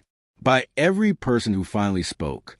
by every person who believed Laura's story mattered. The final interview with the lead detective became one of the most remembered moments after the case closed. When asked what he believed was the most important discovery, many expected him to mention the diary, the recording, the evidence. But his answer was different. He said, "The biggest discovery was realizing she was never forgotten." That sentence explained the entire investigation, because forgotten victims are the ones who are easiest to lose. But Laura was never forgotten. Her family remembered. Her friends remembered. The investigators remembered. And eventually, the evidence remembered too. The Wisconsin 1980 cold case cracked because a forgotten diary exposed a deadly secret. But the deeper truth was something larger. The case was solved because people finally listened. They listened to the evidence. They listened to the witnesses. They listened to a voice recorded 40 years earlier, a voice that had been waiting in the darkness, waiting to tell the world what happened. And after 4 decades of silence, Laura Bennett's story was finally complete. Laura Bennett's story was finally complete. But the impact of that story did not end when the courtroom doors closed. It continued through every person who heard it, every family still waiting for answers, every investigator reopening an old file, every person wondering if a forgotten mystery could still be solved. Because the Wisconsin 1980 cold case became something bigger than a single investigation. It became proof that time does not always bury the truth. Sometimes time protects it. The diary remained a symbol of that belief. A simple notebook, hidden beneath an old farmhouse floor, ignored for decades. Yet inside those pages was the information needed to rebuild an entire case. It carried the fears of a man who remained silent. It carried the final evidence of a woman who refused to stop searching. It carried the secret that changed everything. Investigators often describe the diary as a conversation between the past and the present. Daniel Mercer wrote those words in fear. Decades later, detectives read them with purpose. He wrote because he could not speak. They listened because they still believed someone deserved justice. That connection across time became the heart of Laura's story. The investigation also changed the way the town of Blackwood viewed its own history. For years, people wanted to forget. They wanted to move beyond the pain. They wanted the old farmhouse, the missing posters, and the rumors to become distant memories. But the truth cannot be healed by ignoring it. The community eventually learned that remembering was part of justice, not remembering the crime, remembering the person. That difference changed everything. At the annual memorial held years after the case was solved, people gathered not to talk about Thomas Caldwell. They gathered to talk about Laura. They shared stories. They shared memories. They talked about her kindness, her dedication, her belief that every person deserved honesty. The woman who had once been defined by a mystery was finally remembered by the life she lived. That was the ending her family had always wanted. Not just an arrest, not just a conviction, a restoration of her identity. The investigators involved in the case also carried a memory with them. Many of them admitted that Laura's investigation changed their careers. Before the case, some believed that solving a cold case was mostly about finding new technology. Afterward, they understood something deeper. Cold cases are solved by curiosity, by patience, by the willingness to question what others accepted. Technology helped.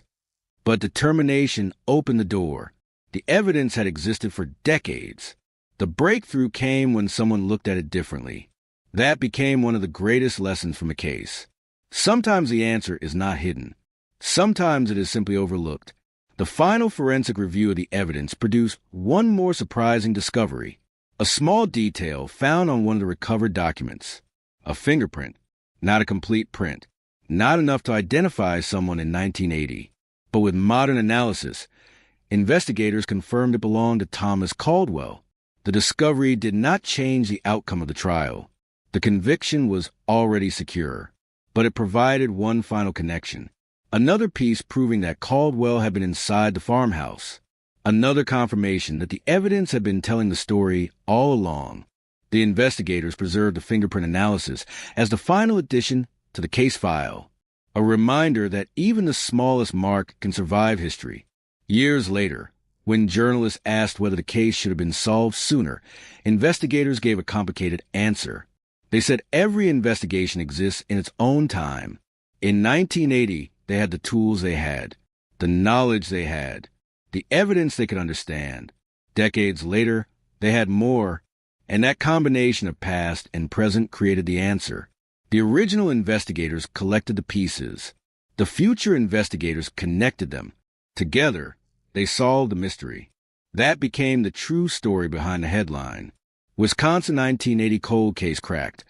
Forgotten diary exposes a deadly secret. The headline was shocking, but the reality was more human. It was about a family waiting, a community struggling, a detective searching, a diary hidden, a truth surviving. The case also reminded everyone of the importance of preserving evidence, because nobody knows which piece will matter years later. A photograph, a recording, a document, a small sample, a handwritten note. At the moment it is collected, it may seem ordinary, but history can change its meaning. The diary was ordinary until the day it was opened. The cassette tape was forgotten until the day someone listened again. The farmhouse was abandoned until the day investigators returned. Everything had been waiting. The final scene connected to Laura Bennett's story happened on a quiet autumn morning. A detective visited the memorial alone. No cameras, no reporters, no announcement, just a moment of reflection. He placed a copy of the diary beside Laura's photograph, not as evidence, as a symbol, a reminder that behind every cold case is a person. Behind every file number is a life. Behind every unanswered question is someone hoping for the truth. And that morning, standing there, the detective understood something. The case was not solved because the past gave up its secrets. It was solved because people refused to let the past disappear. Because some stories wait, some evidence waits, some truths wait, and when the right moment arrives, they finally speak. They finally speak. And when the truth of Laura Bennett's disappearance was finally revealed, it carried a message that reached far beyond one town, one investigation, or one moment in history. It became a reminder that every unanswered question has a story behind it. Every forgotten file has a reason it was created. Every name written in a report belongs to someone whose life mattered. For 40 years, Laura's name remained attached to a mystery, a photograph on missing person posters, a name in old newspaper articles, a case number stored inside a cabinet. But after the diary was discovered, everything changed. Laura was no longer just a woman who vanished. She became the woman who searched, the woman who uncovered a hidden world, the woman whose determination survived long after she was gone. That was the part investigators wanted people to remember, not only how the case ended, but how it began. A young woman asking questions, a woman who noticed details others ignored, a woman who believed the truth was worth pursuing. Her final investigation was never meant to become a national story. She was not looking for attention. She was looking for answers. And that simple decision changed everything. The old farmhouse became a symbol of that search. For years, it stood empty, weathered, forgotten. People drove past it without thinking. They saw broken windows, faded walls, an abandoned building slowly disappearing into the landscape. But inside those walls was a story waiting to be discovered. The farmhouse had held secrets for decades, documents hidden away, conversations never revealed, evidence nobody knew existed, and most importantly, the final steps of Laura Bennett's search. After the investigation ended, experts examined the farmhouse one final time. They documented every room, every mark, every remaining detail. They wanted future investigators to understand how the location connected to the case, because they knew another lesson had emerged. Places remember, buildings remember, objects remember. Sometimes the truth survives in the places people leave behind. The investigation also changed the way people thought about witnesses. For decades, many people in Blackwood had carried small pieces of information, a conversation, a strange event, a memory from one night. But they believed those details were too small to matter. The case proved them wrong. Because every detail matters when the truth is incomplete. The witness who remembered Caldwell's truck, the employee who remembered the late-night visit, the friend who remembered Laura's fears. Each person held one piece. Together, those pieces created a complete picture. That was the power of persistence. No single discovery solved the case. The diary alone was not enough. The tape alone was not enough. The documents alone were not enough. The truth appeared when everything was connected. That became the foundation of modern cold case investigations. Not searching for one perfect answer, searching for the relationship between many small answers. The years following the trial brought many requests from families of other missing people. They wanted to know if their cases could also be reopened, if old evidence could still matter, if forgotten records could still reveal something. Investigators always gave the same response. Every case is different. Every story has its own path. But hope should never be abandoned too quickly, because Laura Bennett's case proved something important. A case can become cold, but it does not have to remain cold forever. The final archive entry for the investigation was simple. Date closed, evidence preserved, case solved. But behind those words were decades of emotion, 40 years of waiting, 40 years of searching, 40 years of a family wondering if the truth would ever come. The official record was short. The human story was not. That was why the case remained remembered, not because of the shocking discovery, not because of the arrest, not because of the hidden diary alone. It remained remembered because people saw themselves in it. Everyone understands the pain of unanswered questions. Everyone understands the desire to know the truth. And everyone understands that some things should never be forgotten. The final interview with Laura's family happened several months after the trial. They were asked what they wanted people to remember most. They did not talk about Thomas Caldwell. They did not talk about the crime. They talked about Laura. They talked about her laughter, her kindness, her determination. They said the world spent 40 years asking what happened to her, but they wanted the world to remember who she was. That statement became the final emotional turning point of the story, because justice is not only about finding the person responsible, it is also about honoring the person who was lost. Laura Bennett's life mattered before the investigation. It mattered during the investigation, and it mattered after the truth was finally revealed. The forgotten diary exposed a deadly secret, but it also revealed something else, a truth that had nothing to do with crime. That one person's courage can survive decades. That one person's search can continue after they are gone. That one person's voice can still be heard, even after 40 years of silence. The Wisconsin 1980 cold case was finally cracked. The mystery was finally solved. The secret was finally exposed. But the message remained forever. The truth may wait. The truth may hide. The truth may become buried beneath years of silence. But the truth never truly disappears. The truth never truly disappears. That was a final lesson left behind by the Wisconsin 1980 cold case.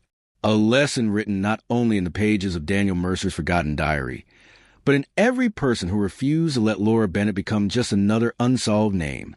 Because in the end, the case was not solved by one dramatic moment.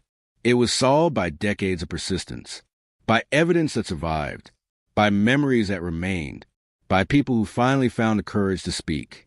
The story of Laura Bennett became one of the most powerful examples of why cold case investigations continue, because behind every old file is a possibility that something has been missed, a possibility that someone knows more than they ever revealed, a possibility that the answer is closer than anyone realizes. For years, investigators had looked at Laura's disappearance as a tragedy without a conclusion. But when the diary was discovered, they realized something important. The case had never been empty. It had been waiting. The evidence was always there. The truth was always there. The only thing missing was the moment when everything connected. That moment came decades later.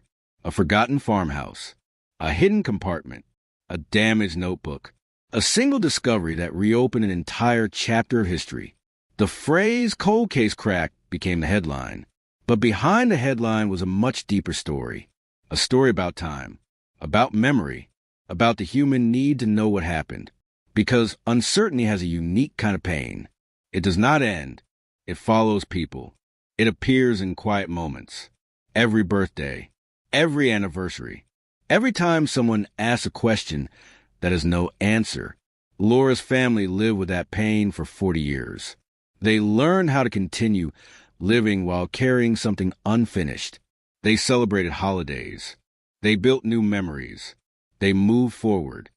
But part of them remained in 1980, the night Laura disappeared.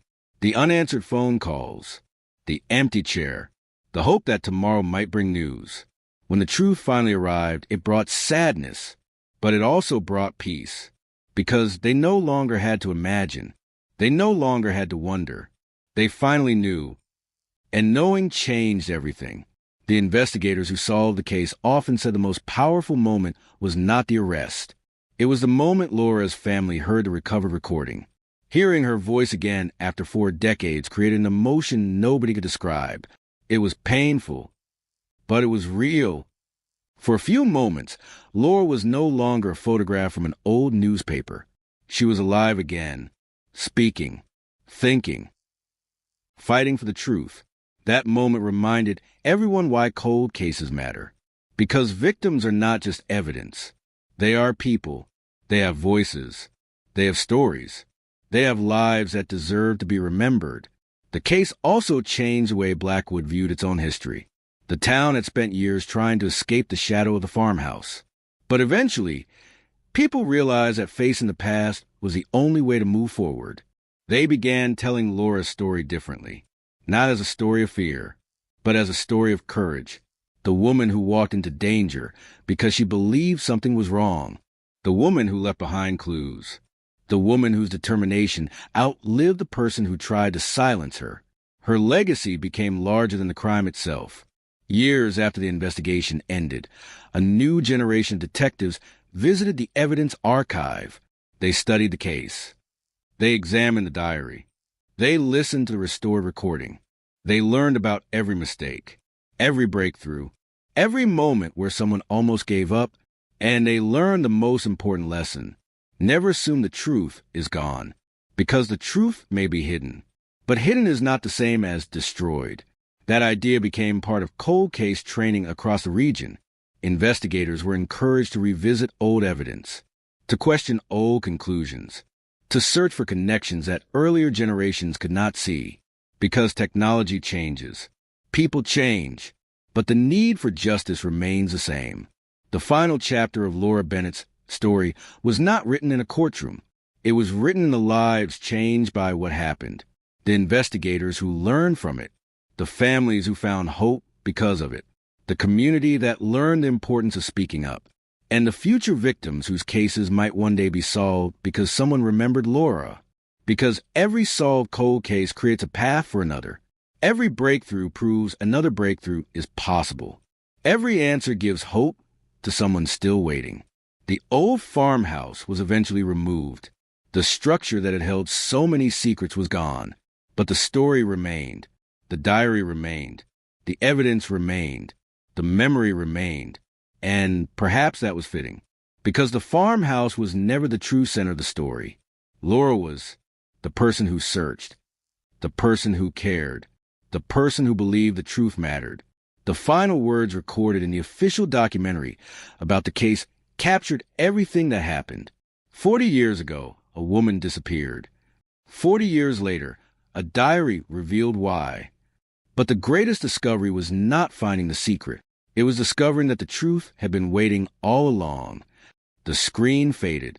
The final image showed Laura smiling, not as a victim, not as a mystery, but as a person remembered, a person whose story finally had an ending. And somewhere, in another forgotten evidence room, another old file waited. Another unanswered question remained. Another family hoped. Another truth waited for someone to find it.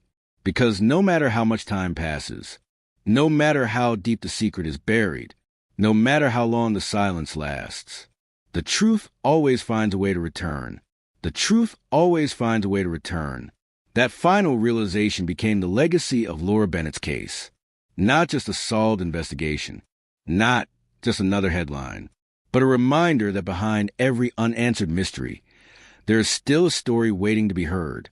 The Wisconsin 1980 cold case had remained silent for 4 decades, but silence was never the same as forgetting. Every year that passed, someone remembered Laura, her family, her friends, the investigators who kept the file, the people who still wondered what really happened on that October night. The world moved forward. Technology changed. Generations changed. The town changed. But the question remained exactly the same. Where did Laura Bennett go? And why did she never come home? For decades, there were no answers, only theories. Some believed she had left voluntarily. Some believed she had been the victim of a random crime. Others believed the truth was connected to the old farmhouse. But without evidence, every theory remained only a possibility. Then the diary appeared. And suddenly, 40 years of uncertainty began to collapse. The discovery proved something investigators had always hoped. That time does not erase everything. Sometimes time protects the evidence until the right person finds it. The diary was not supposed to be discovered. The hidden room was not supposed to be opened. The recording was not supposed to be heard again. But history has a way of revealing what people try to bury. The investigators who handled the case often described the process as putting together a photograph that had been torn apart. At first, there were only pieces: a name, a document, a memory, a recording, a forgotten statement. Each piece seemed incomplete, but slowly the image became clear, and the image revealed a truth that shocked everyone. Laura had been closer to the answer than anyone realized. She had followed the evidence. She had found the secret. She had uncovered the connection between the farmhouse and the people who wanted it hidden. Her final days were not random. They were the result of a search for answers that someone desperately wanted to end.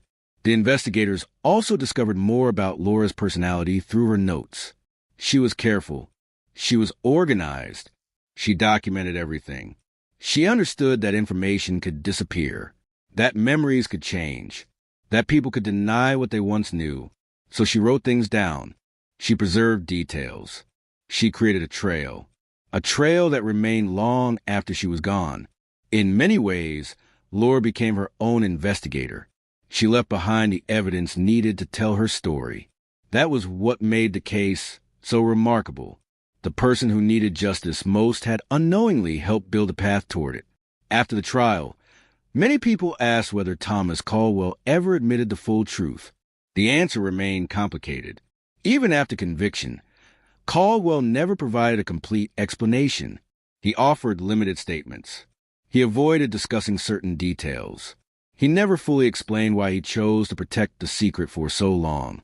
But investigators believed they understood the reason: control, fear, and the belief that time would eventually erase everything. It was a mistake many people make. They believe time makes people forget. They believe old evidence loses power. They believe unanswered questions eventually disappear. But Laura's case proved the opposite. Time does not always destroy evidence. Sometimes it preserves it. The diary survived. The recording survived. The documents survived. The memories survived. And eventually, they all came together. The final investigation report contained hundreds of pages, thousands of details.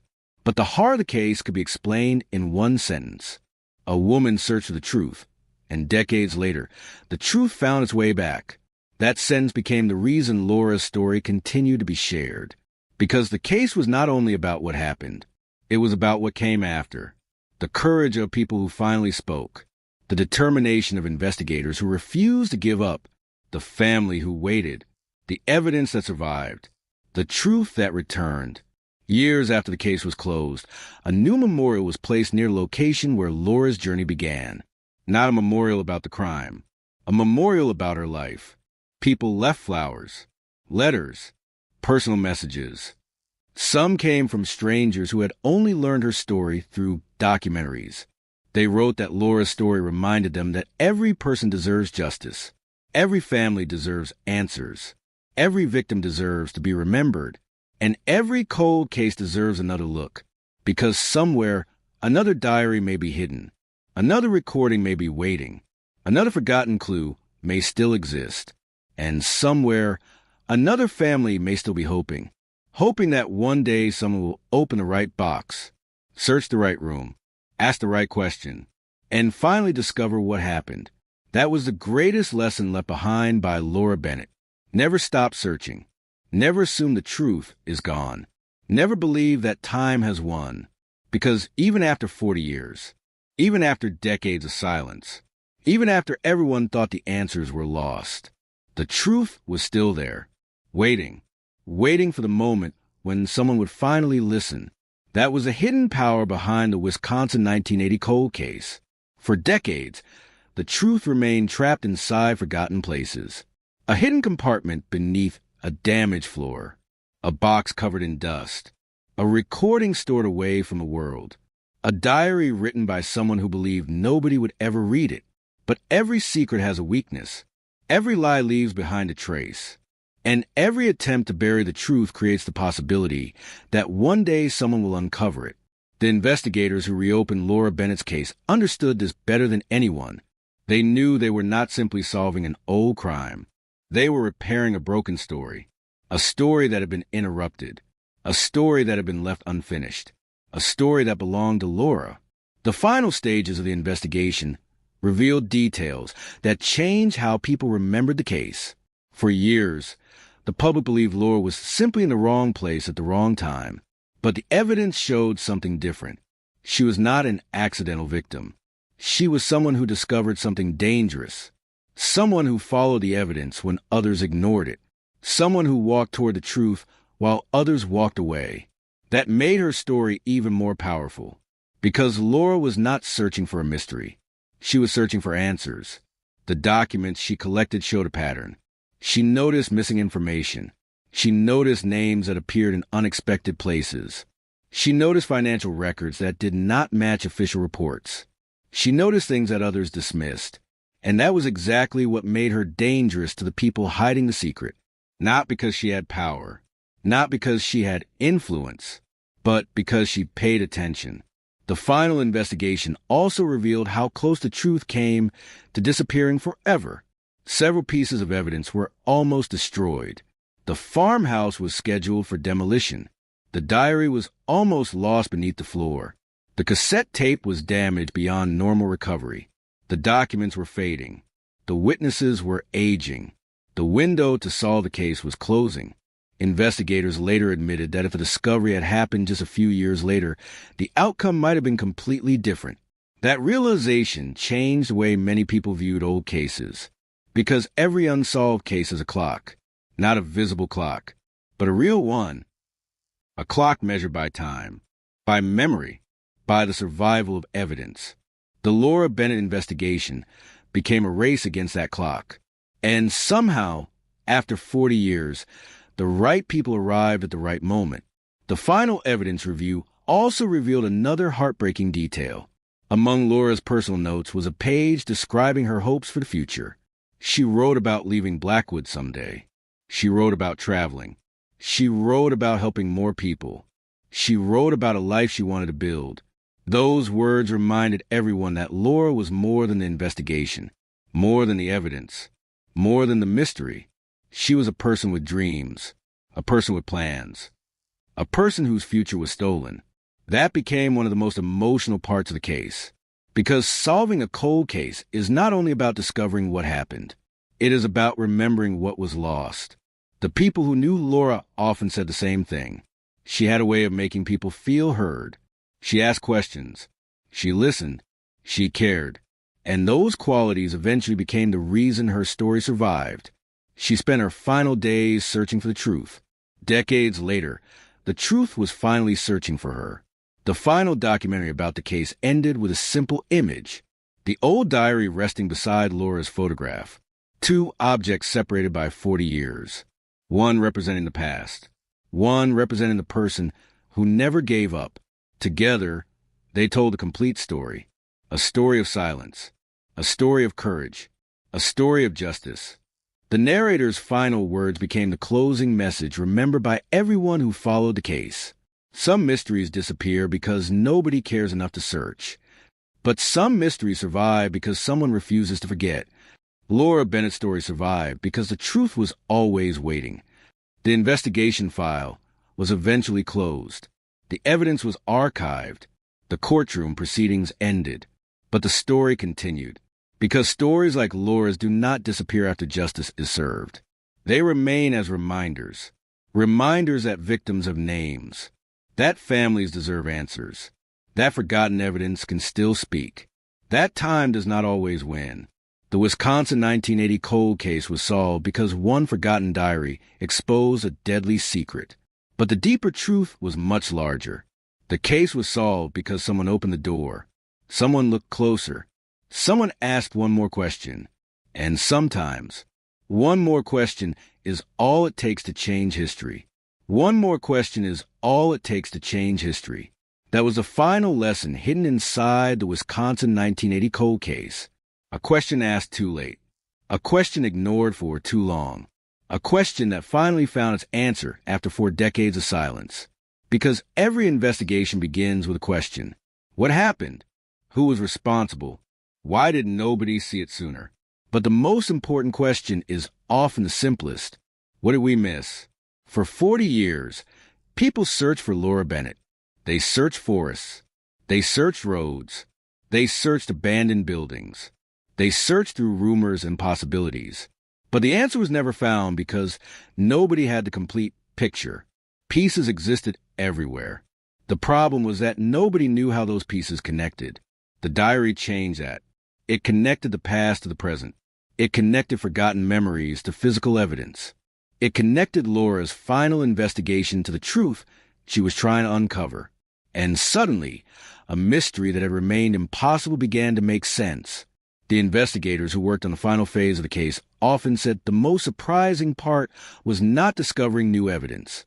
It was discovering old evidence that had been waiting all along, evidence that had been ignored, evidence that had been misunderstood, evidence that had been sitting quietly, waiting for someone to recognize its importance.